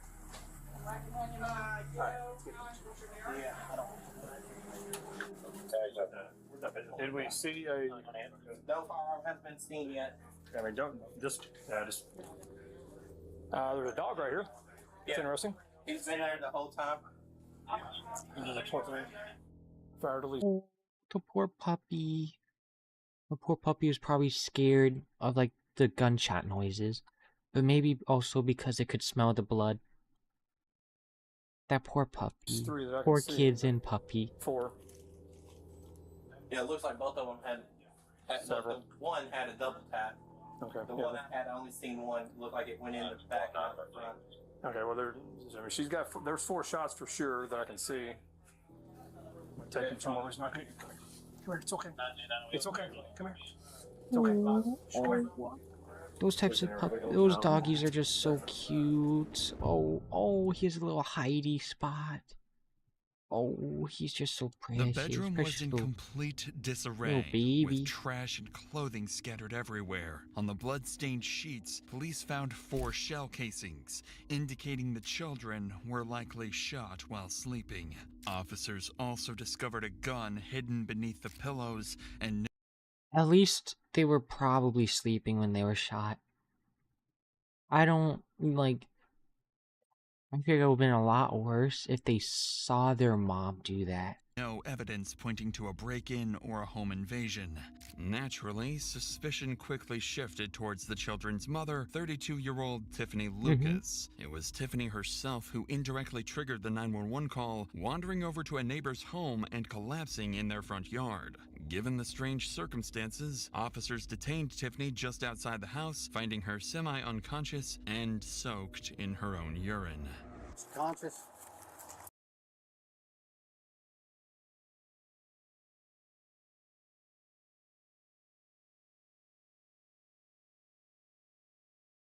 I mean, I'm not like pissed as much as the next guy, but like, why? Who is she trying to fool here?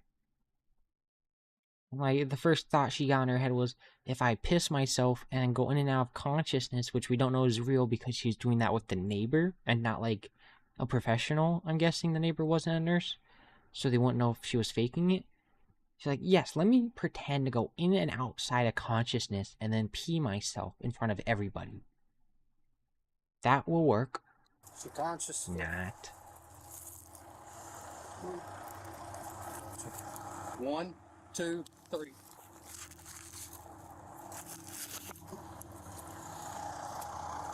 Have you taken anything? Have you been drinking? Then why can't you stand up?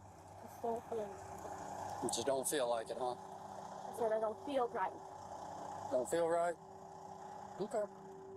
Pretty quickly, the officer noticed something unsettling about Tiffany's demeanor. She appeared agitated yet strangely detached, an unusual reaction. Yeah, I was about to say, it's like, there's no, she's having like no emotion. It's like she, you know, she probably planned it, so she's probably already detached from the situation. If it's a long time coming, you know, like it was like she planned it for a while. From a mother whose children were nearly just killed minutes earlier, as Tiffany was placed into the back. Did they maybe survive? I'm hoping. Detectives arrived and began questioning neighbors, searching for anything that might explain what happened. That's when a man stepped forward, claiming he spoke with Tiffany the night before and noticed something very strange the detectives needed to hear. So yesterday, me and Mick, it was about 3:15, 3 o'clock-ish. Can't tell you exactly. Sitting in the garage. just hanging out. I have the TV, and I seen a shadow because my truck, I park it usually on the right side of the driveway. And I'm like, well, who's that? But I couldn't see because he was in the way. And she came from the side of my truck. She's like, hello. And I'm like, hey, you know, I'm literally like, hey, what's going on? She's like, can I borrow your phone? My phone's not working. And I said, absolutely. And she said, I just need my neighbors. And she's like, well, I need to use your phone. I said, okay. I can tell you the number. She called 2 numbers from my phone. None of the numbers seemed like answered, but she then handed me my phone back. So then she said, thank you. Turned around, started walking away, and I'm like, she stopped right at the end of my driveway and looked up. Literally, like, looked up in the sky and maybe thought what I said. I don't know. And then just went, sat in her yard. And me and Mickey looked at each other. I said, Mickey, get Dee Dee to go over there and talk to her. I kind of let the lady, try to see if the ladies could handle that situation, or like being female. So she seemed okay, but I thought something was off. I felt like yeah, that is weird. The neighbor's observations pointed detectives towards 2 possibilities. Either Tiffany had suffered a psychotic episode, I was about to say attacked her psychotic children, episode, or yeah. someone connected to the unknown number she called had influenced her into committing it. The latter.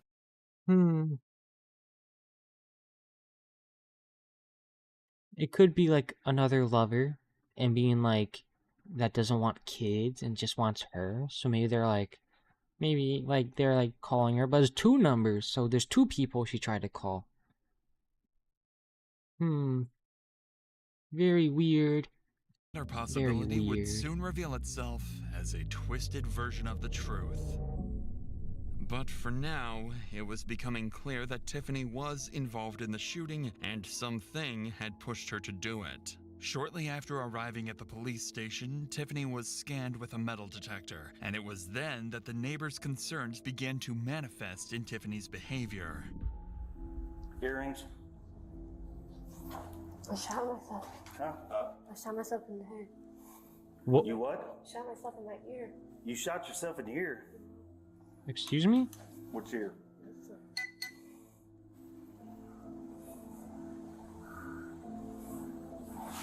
I don't see anything. What?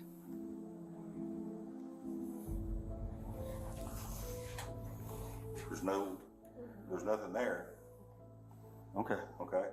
Following Tiffany's unexpected statement, medics examined her but found no injuries. Certainly not a gunshot wound. At this point, detectives had no doubt Tiffany was the shooter. The lack of forced entry, neighbors describing her strange and erratic behavior, and, most telling, her implied confession, claiming she'd tried to shoot herself with the very same weapon. All investigators needed now was a clear confession, a motive, and whether anyone else played a role. So before beginning the interview, detectives looked deeper into Tiffany's background and discovered interesting details. Tiffany was a business owner in 2016, only to go bankrupt a year later. She also probably not good. Lost custody of her children in 2018 due to drug use. But most troubling of all, her husband was the victim of a homicide in 2019, and the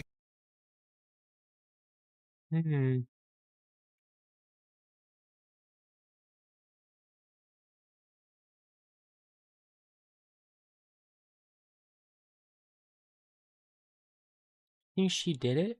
killer was never Maybe caught. she didn't. Oh. With this information in mind, the That's officer weird. prepared Tiffany for an interview. However, extracting an admission from her would soon become the least of their concerns. But before we continue, sometimes the most devastating injuries are the ones you can't ad see. time. That's what Ad happened time, in ad time. 2018 Hashtag ad. when Chad Festa was Ad. rear-ended at a red light in Sanford, Florida. Despite suffering severe spinal injuries, his insurance company offered just $100,000 and even hired investigators to film him coaching his kids' baseball teams. That's when he turned to the sponsor of today's video, Morgan & Morgan. It said it their was not an attorney fought through actual, 2 trials and secured a $6.1 million verdict for Chad. Just like Chad, if you're seriously hurt because of someone else's negligence, you deserve to be paid. But getting fair compensation isn't easy. That's why Morgan & Morgan exists. They don't settle for lowball offers. They fight for the maximum compensation you deserve if you end up working with them. And crucially, unless they win your case, the fee is absolutely free. There are no upfront costs or hidden charges. You pay nothing if they don't win for you. They won $12 million for a car crash victim in Florida and $26 million in Philadelphia. Wondering if you have a case? It takes only a few minutes to find out. You can start your claim now with Morgan & Morgan by visiting www.forthepeople.com/insanitybodycam found in the description or by scanning the QR code on screen. With that said, let's get back to the investigation. Take a deep breath. Can she close her legs? Take a deep breath. I'm not looking, but like. Come on up. Okay. Sit up. You alright? Sit up. What's Sit going up. on? What's going on? Just sit up. Sit still.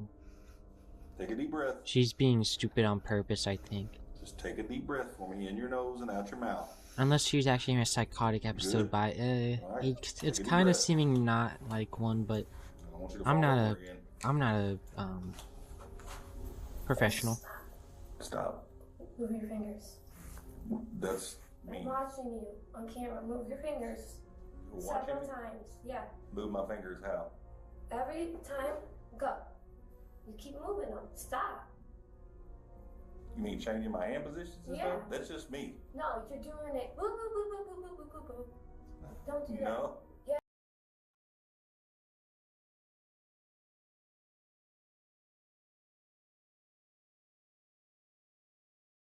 Is her like brainstem damaged or something? Like,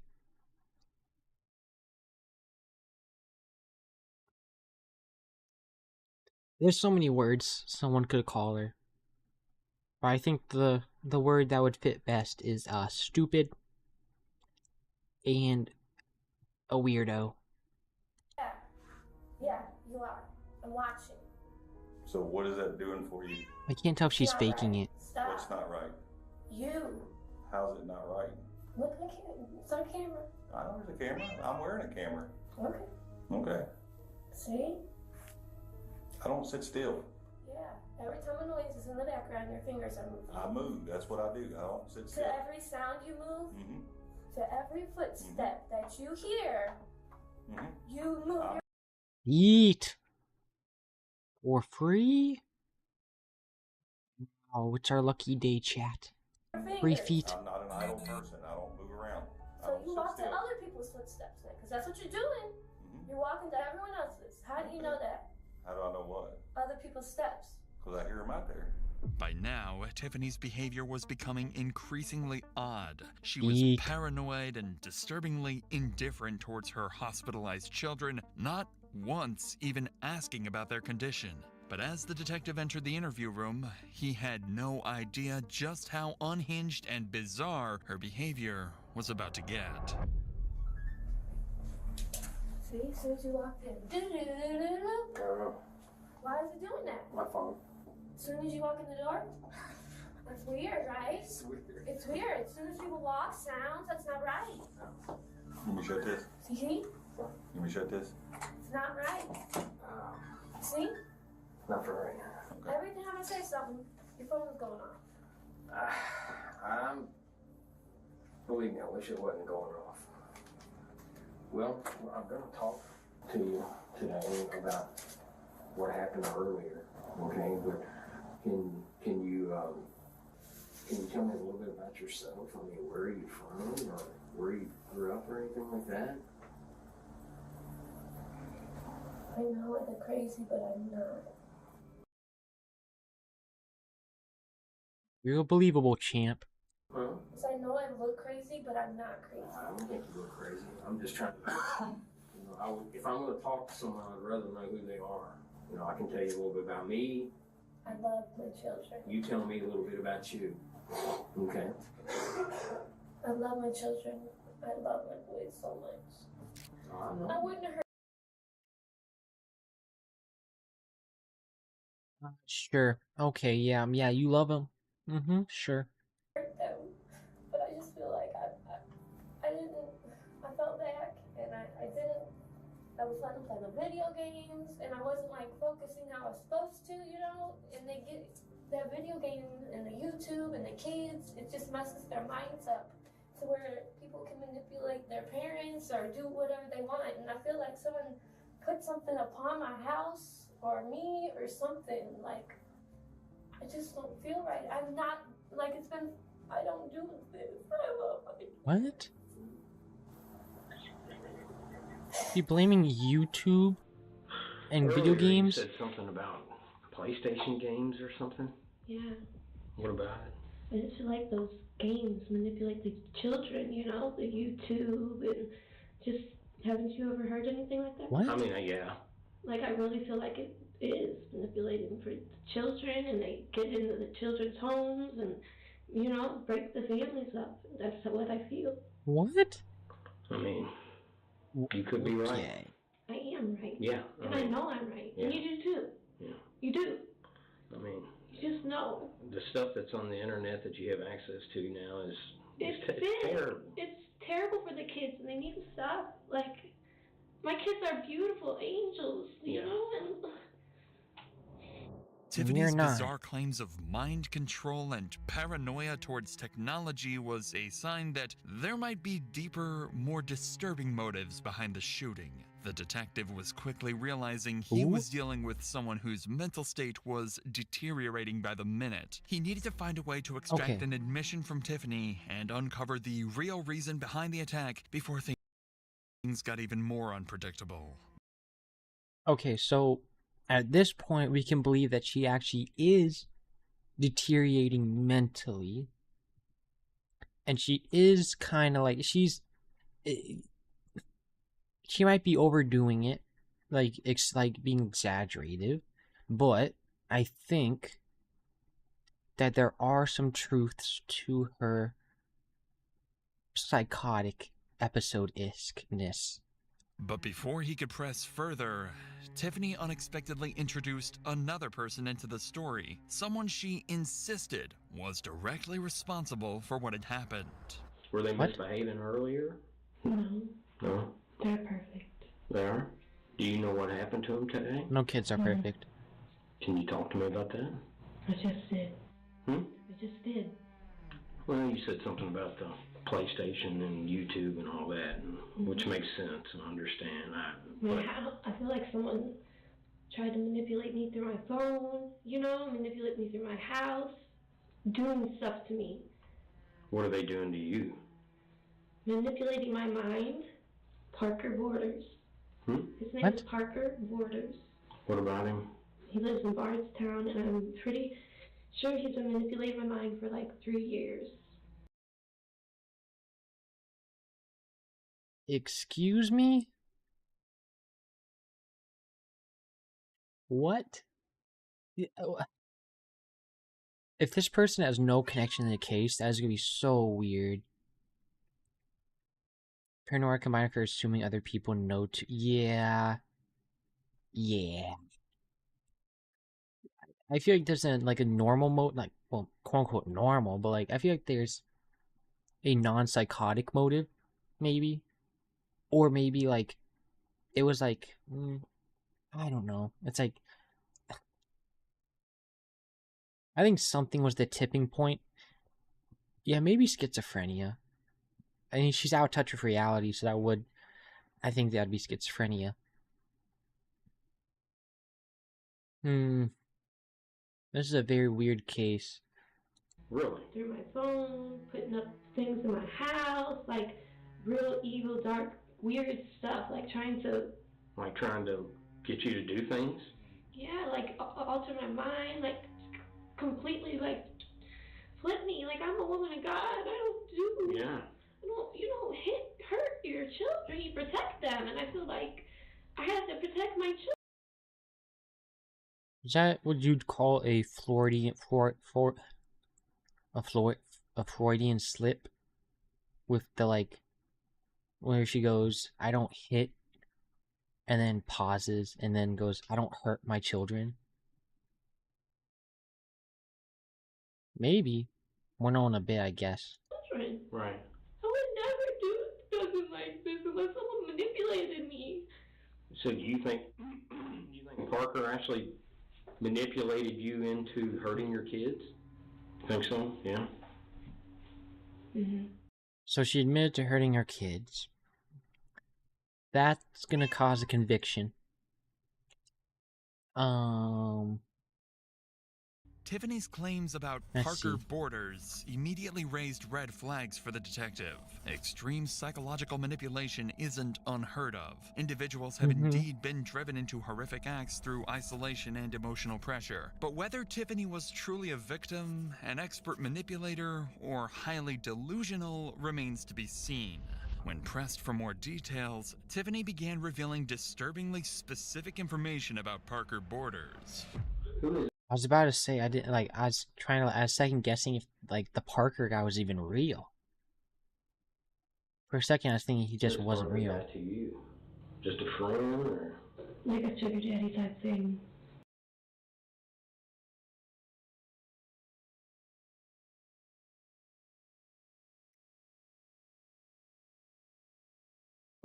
Yay!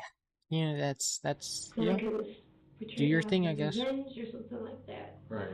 Before I had a friend who was with him, and she mysteriously passed away in a car wreck. Mysteriously, it was a car wreck, ma'am. I don't think that if it involved another vehicle, I kind of doubt it was a manipulated thing. But I'm sorry for your loss. That would be harsh on the mind. And then Losing now, a friend. in my house, you'll see there's like things like my car is gonna get blown up. All these weird little, like how stuff is all set up funny, you know, in my house like that. So I just feel uncomfortable. I don't know. I feel like it's him. It's not me. It's not me. I'm right with God, so I know it's not me. It's not in my mind. Yeah. It's not me.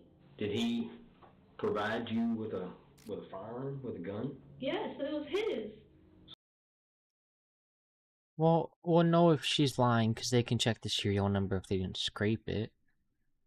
So I bet they're gonna check. That was, I guess, in the house, in the bedroom or whatever. That's his gun. Yes. Why did he give it to you? I don't know. How long ago did he give it to you? You remember? Like years, months, days? What? I don't know. Don't remember?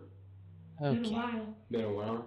What do you remember him telling you in your mind to do, or persuading you to do? It's happened once before. Like, I got like a weird feeling. Like, I just felt weird. And then here recently, I just felt weird. I'm a good mom. Like, I'm a really good woman. I'm a good mother, you know? Mm-hmm. I have Is she in veneers and denial? everything. I'm sorry? I said I have veneers and everything. I don't look like this.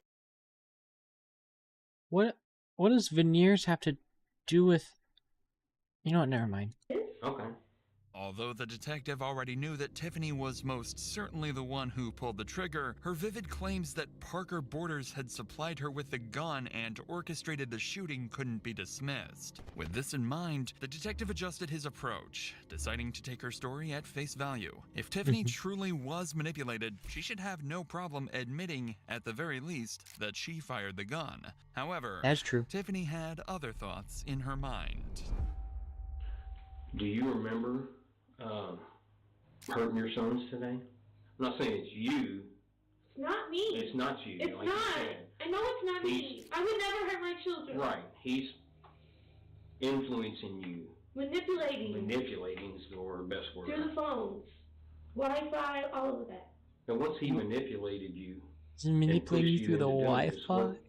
Do you remember firing a weapon at them today? I mean, you remember that, right? No? I mean, you're being manipulated, as you said. I understand that.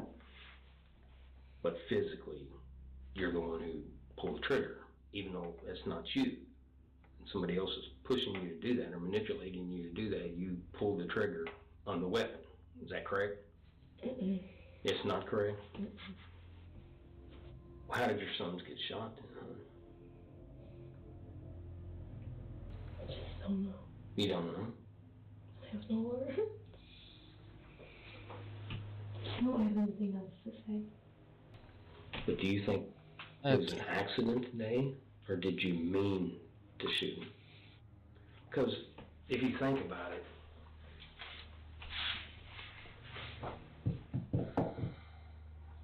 really, there were only, if you think about it, there were only, I guess, two ways of thinking on something like that. That it's an accident, you didn't want to hurt him, you didn't mean to hurt him, or you're the bad mom who wants to hurt him.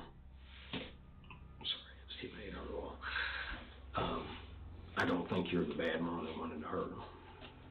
So you think it was, which one? Do you think it was an accident that you hurt him today? I know it's a rough question, but I gotta ask, you know. Accident? I would hope so. Okay. Well, I just can't talk. she already admitted that she did it, basically. Like, I don't want to talk anymore. I don't have nothing else to say. Okay. Even though she initially denied pulling the trigger, Tiffany eventually admitted that the shooting was an accident. Yep. Following her admission, Tiffany refused to talk further, leaving investigators uncertain about her true motive behind the shooting and if her claims about Parker Borders were real or just illusions. Is he even real? Fingerprint analysis revealed only Tiffany's prints on the weapon, confirming that she was the sole handler and directly implicating her in the crime. Additionally, police found no evidence supporting the existence of Parker Borders or the friend allegedly killed in a car accident. So my suspicions were correct. I was right. My suspicions were correct. Leading detectives to conclude both were likely constructs of Tiffany's mind. After her arrest, Tiffany said she had struggled with opioid addiction for nearly 10 years, starting after she was prescribed painkillers for dental work. As her condition worsened, she turned to fentanyl and became increasingly paranoid, convinced that she and her children were being watched and targeted by a human trafficking ring. Detectives later learned she had been off drugs for 10 days, likely worsening her hallucinations. Believing she was protecting her children, she shot both sons, then tried to shoot herself, but the gun had jammed, which explains her earlier claim.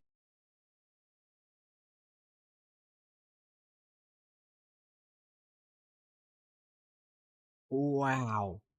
What a terrible tornado of things that happened.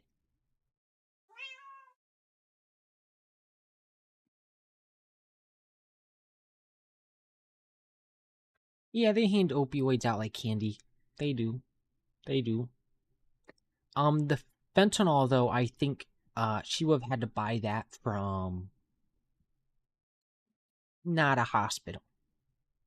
Because she took painkillers and then she wanted fentanyl, I think it said. So, she made a lot of bad decisions. And then, I don't know if she ran out of stuff, or she decided that she was going to go cold turkey or something like that. And then it all just kind of spiraled and it went downhill. Either way, I would still put the blame on the mother. She was irresponsible, I would say. Now, would I put all the blame on her? Well, yeah, I would. But I would say I do have some sympathy towards her in the aspect of, like, the hallucinations she had, most likely had, were real hallucinations that, like, caused distress.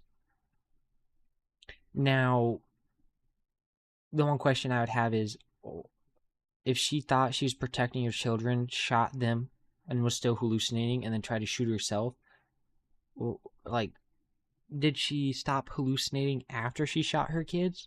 Or did she think that she'd be protecting them if she shot herself? Either way, she's really lucky it jammed. She got really lucky it jammed. Of being shot during a metal scan. As for her children, despite the medics' best efforts, Jaden and Maurice would tragically pass away from Oh, the poor babies. Their injuries. Additionally, Tiffany was never linked to her husband's murder, and it remains unsolved to this day. On November that's 22nd, sad. 2024, she pleaded guilty to killing her 2 children. She received 2 consecutive life sentences and will be eligible for parole in 2043. 43?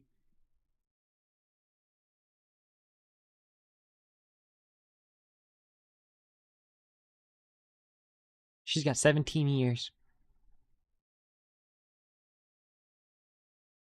Wow. That was a roller coaster of one, I won't lie.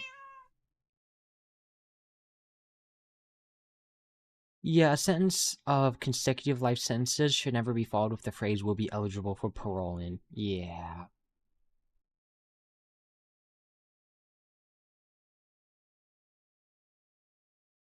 The mess around the house tells a tale of someone who hadn't been mentally well for a long time. Yeah, I'd say so. It's like, I think, yeah. I'd say if, I'm not saying that she did kill her husband, but her husband's death, whether that be by her hands or someone else's, either way, it's going to put some mental strain on her. If it's not her that did it, that's a lot of mental strain. And if it was her that did it, that's a lot of anxiety and paranoia that she's going to get from that, you know? My ex-wife had schizophrenia, and she would have episodes like this and think people in the government was spying on her. Yeah, mental illness is terrifying. Yeah, that poor dog was terrified. He's just a sweet little doggy. She definitely killed her husband. I think you need like a... I wouldn't be too sure about that. You know, I think you'd need like a comprehensive mental like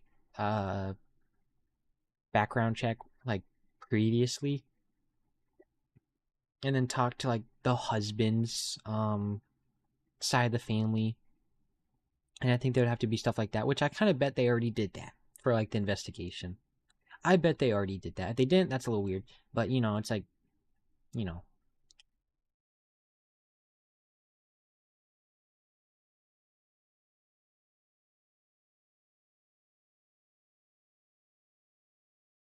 Yeah, all these psychosis episodes are very sad.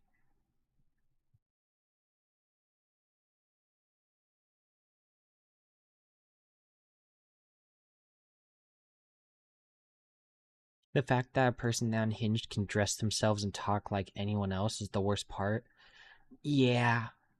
They can fly under the radar pretty well. Like they can just like, well, I don't know if it's pretty well. Like they will show off as like weird, you know? But like they can usually fly under the radar pretty well.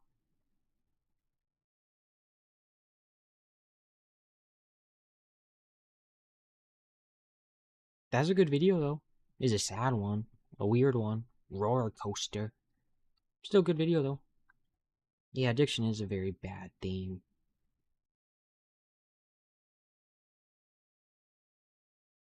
Yeah, she probably doesn't feel lucky for the gun jamming. You're probably right.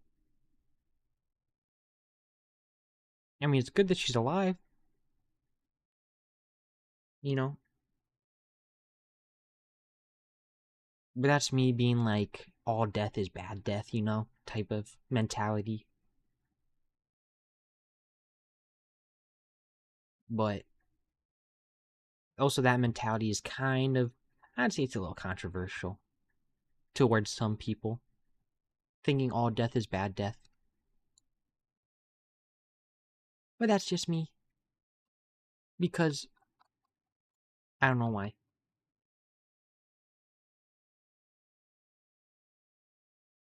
At least she got punishment though.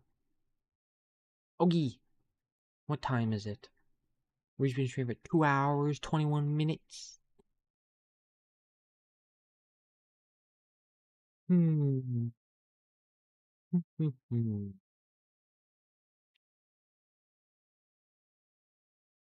like someone put something upon Let my house me or me or duplicate. something. Like, I feel like someone put something Pause. upon my Pause.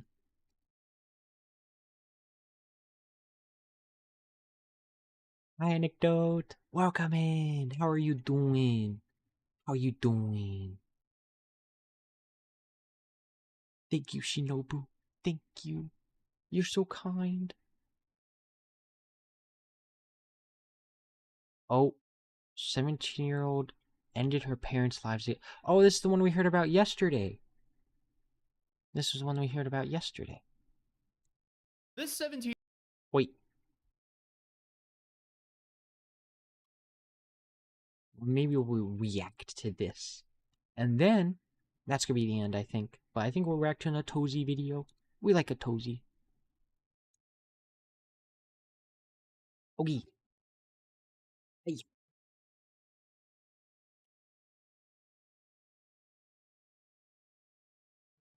We ball. Hey.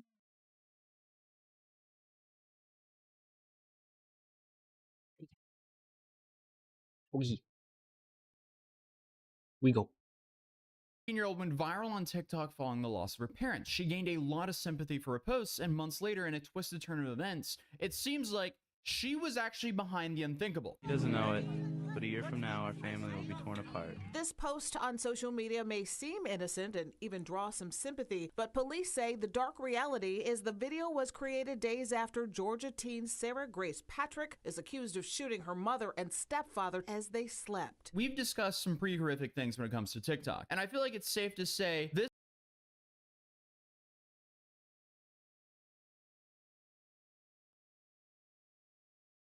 Now this has got me trying to think of like what a motive would be.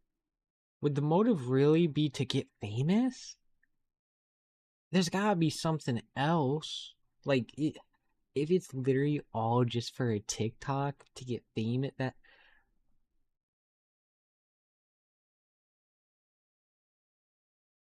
I feel like it's gotta be more than that. I feel like there's gotta be something else, you know? I feel like there's gotta be something. This might take the cake. So today we're talking about Sarah Grace Patrick, a 17-year-old girl who's been charged with allegedly taking the life of her mother and her stepfather after spending months posting videos of her mourning online, and then even going as far as contacting true crime influencers to investigate the deaths. On the morning of February 20th,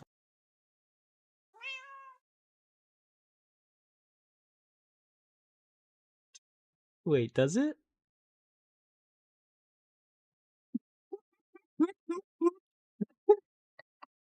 Okay, it kind of, yeah, it kind of does. When was this video out? This doesn't look like his mic that I usually 11 months ago.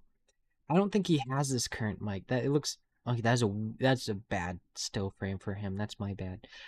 I don't think he still has this mic. The deaths. on the morning of February. But what I was gonna say is, she's reaching out to influencers to.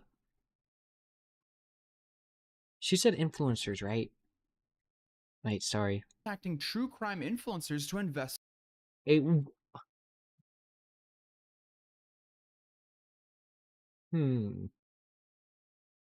I think that's really weird.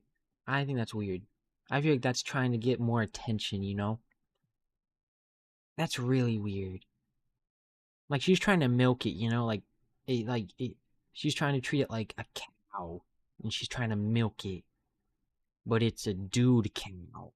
It's a bull. So it's just weird. I hope that analogy helped. Investigate the deaths. On the morning of February 20th, 2025, deputies with the Carroll County Sheriff's Office responded to a tragic scene. They discovered the bodies of James Brock, 45, and Kristen Brock, 41. Her accent's very distracting to me.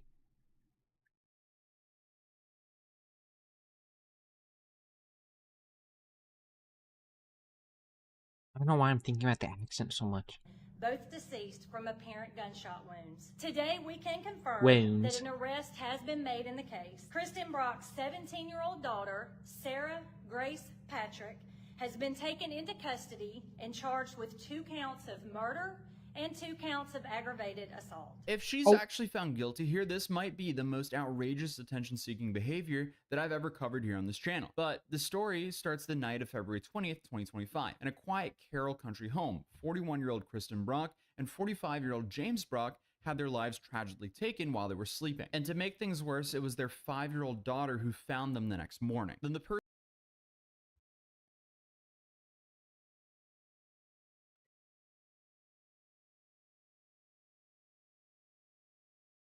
So you want to get famous, so you take away a 5-year-old girl's parents.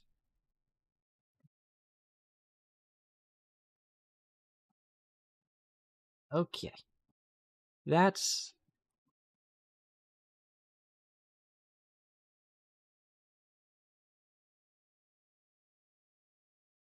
That is, okay.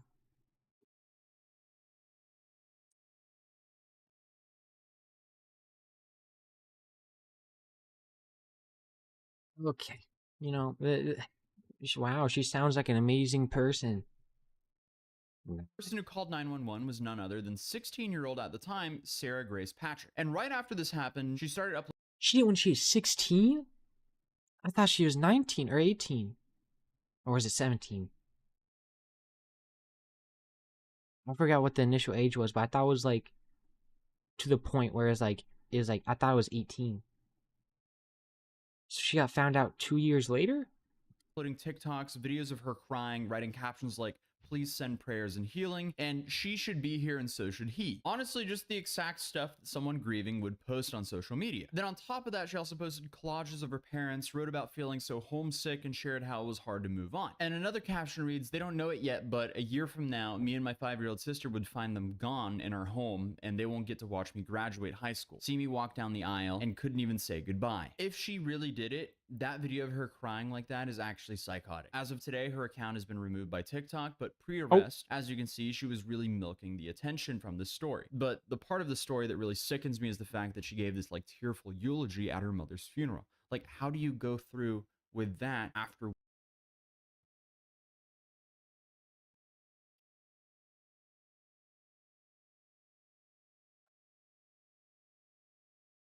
I'd say if that like eulogy she did, like from how he talked about it, it sounds like it was it sounded genuine. Then she must have really good crocodile tears.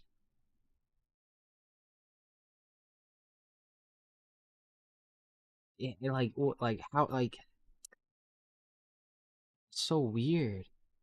What you allegedly did. Like, this wasn't just some personal grieving, she was actively shaping a narrative online when no one even suspected her. But apparently, to further shape this narrative, she reached out to a true crime TikTok account called Allegedly Reportedly and asked them to cover the case. Why would you ask me to cover a case where you are going to get arrested for taking your parents' lives? Y'all, this is Sarah Grace, and she messaged me back on June 3rd and just said, "Search up Brock case."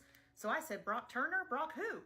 She said, "Kristen and James Brock. They're my parents." And out of nowhere, a random Thursday night in February, someone came in my house with me and my 5-year-old sister, and my parents left them for me and my little sister to wake up to. And I said, not knowing she was going to wind up arrested for this, "I am so sorry. I cannot imagine. I will absolutely research and cover their case. Please take care of you always."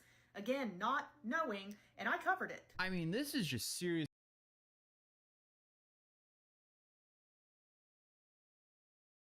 Okay, I'm not gonna lie, just the way she like explained the situation, like, I mean, I can't lie, I've never seen like someone genuinely do it, like where they weren't the killer, you know? But like the way she was like texting it, the story was just like, it feels like such a script. Like it just feels rehearsed and fake, and it feels like she just copies and pastes it between like, I don't know how many influencers she reached out to, but it's like, it just seems so fake. It seems theatrical almost. Messed up. Like, I know that lady is in the shock of her life, because what even is this? Like, imagine being this true crime enthusiast covering the case just to find out the poor girl who messaged you about her parents passing away was the one who allegedly did it. But apparently this false narrative may have become too much for her, because on July 8th, Sarah Grace Patrick, after months of attention seeking and faking every emotion that left her body, turned herself in to authorities after being made aware of active warrants against her. She is now facing 2 counts of murder and 2 counts of aggravated assault. Because she's 16, she will actually be tried as an adult under Georgia law. That's an important detail to remember, because once a minor is charged with a serious felony like murder in Georgia, prosecutors can pursue the case in adult criminal court. And the penalties in adult court are, as you can imagine, significantly worse. But let us break this down a little bit. So malice degree murder in Georgia is essentially the same thing as a first degree murder in any other state. It means the prosecution believes the killings were intentional and premeditated. There doesn't need to be a clear motive, but they do need to show that the killings weren't accidental or committed in the heat of the moment. If Sarah is convicted on this charge alone, she faces life in prison. And because she's being charged as an adult, it could be without the possibility of parole as well. The police said they also have digital evidence. That could be emails, text communications, or so on if she's been messaging about her parents or home situation before the murder. That easily can show intent. The second-degree murder charge could also be felony murder, which in Georgia means a person was responsible for someone else's death while committing another felony. In this case, possibly aggravated assault. Even if the jury somehow believes that she didn't plan the killings, the felony murder charge can still lead to a life sentence just based on her participation in a violent crime that resulted in a death. Aggravated assault is a felony charge involving an attack with the intent to take life, especially if a weapon is used. So since a firearm was involved and both victims were asleep, these assault charges aren't just minor add-ons. Each count carries a potential sentence of up to 20 years in prison, and judges in Georgia can stack these sentences, meaning those years would be added on to addition of a potential life sentence. So what does all this mean? Well, if convicted of even one of the murder charges, Sarah Grace Patrick could spend the rest of her life behind bars. No parole, no early release, no TikTok sympathy. And if the court hands down consecutive sentences for the aggravated assaults, that time would be added on top of the life sentence, effectively locking her away forever. I mean, it's hard to, add to the life, but I mean, hey, it is what it is, I guess. But investigators, they say the case is far from simple. The Carroll County Communications Director, Ashley Hudson, said, "We don't know what goes through the mind of a child who wants to harm their parents." She's 17, she's kind of been out on her own, she's lived with different family members and moved all over the place. Apparently, they're not ruling out the possibility that more people could be involved, but they're clear. Who else could be involved? If it was another family member, that'd be terrible. Or it could be friends or classmates. Who knows? Who knows? Also, did they find a gun?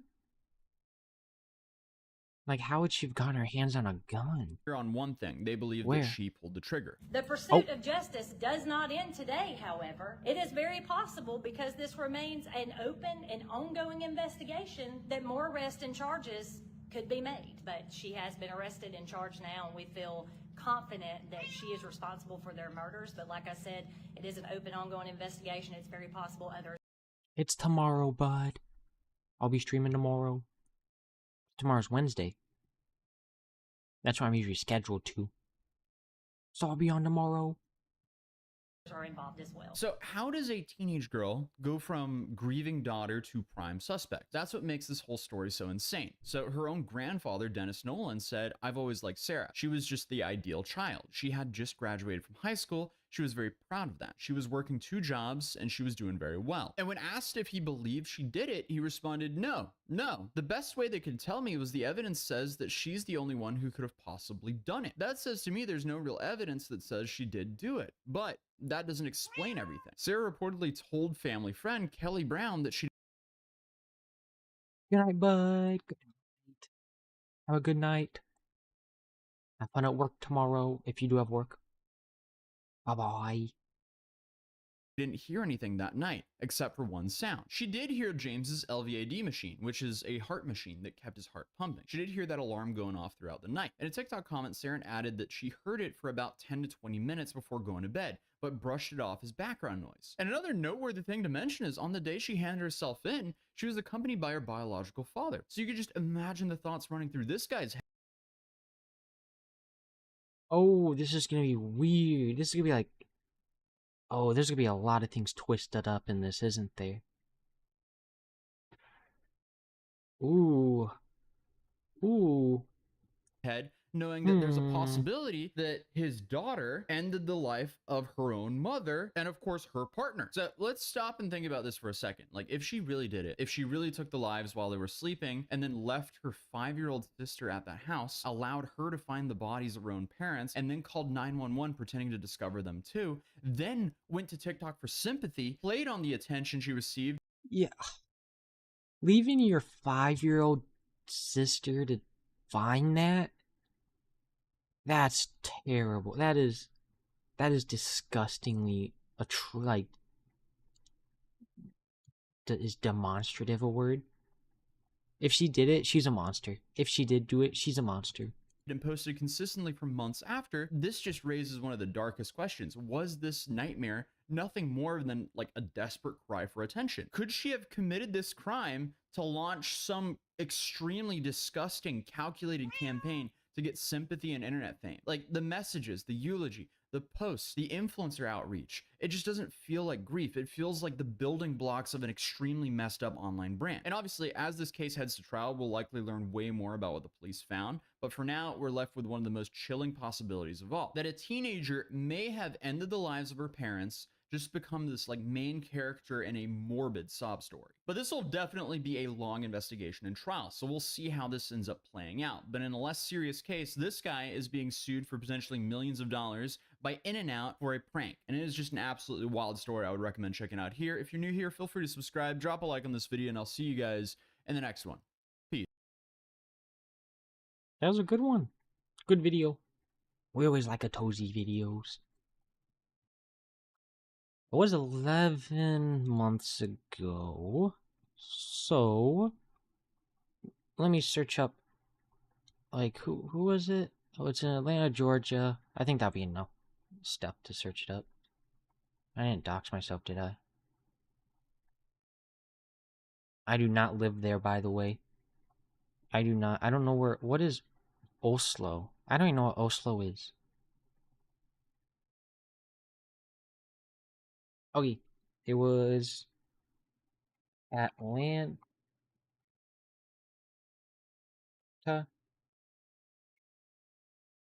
Georgia. TikTok teen murder parents case.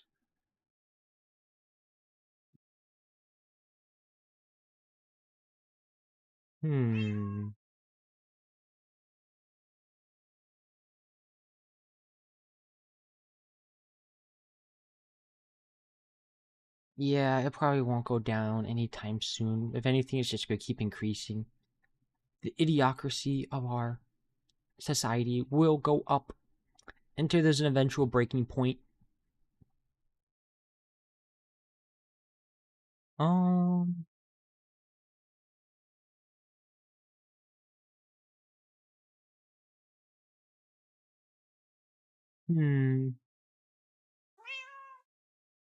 Trial was pushed back in January of this year.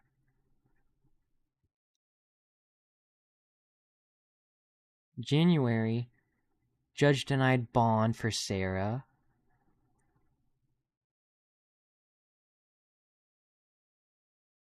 Oh. 2025, 2025, 2026. Nope. 25.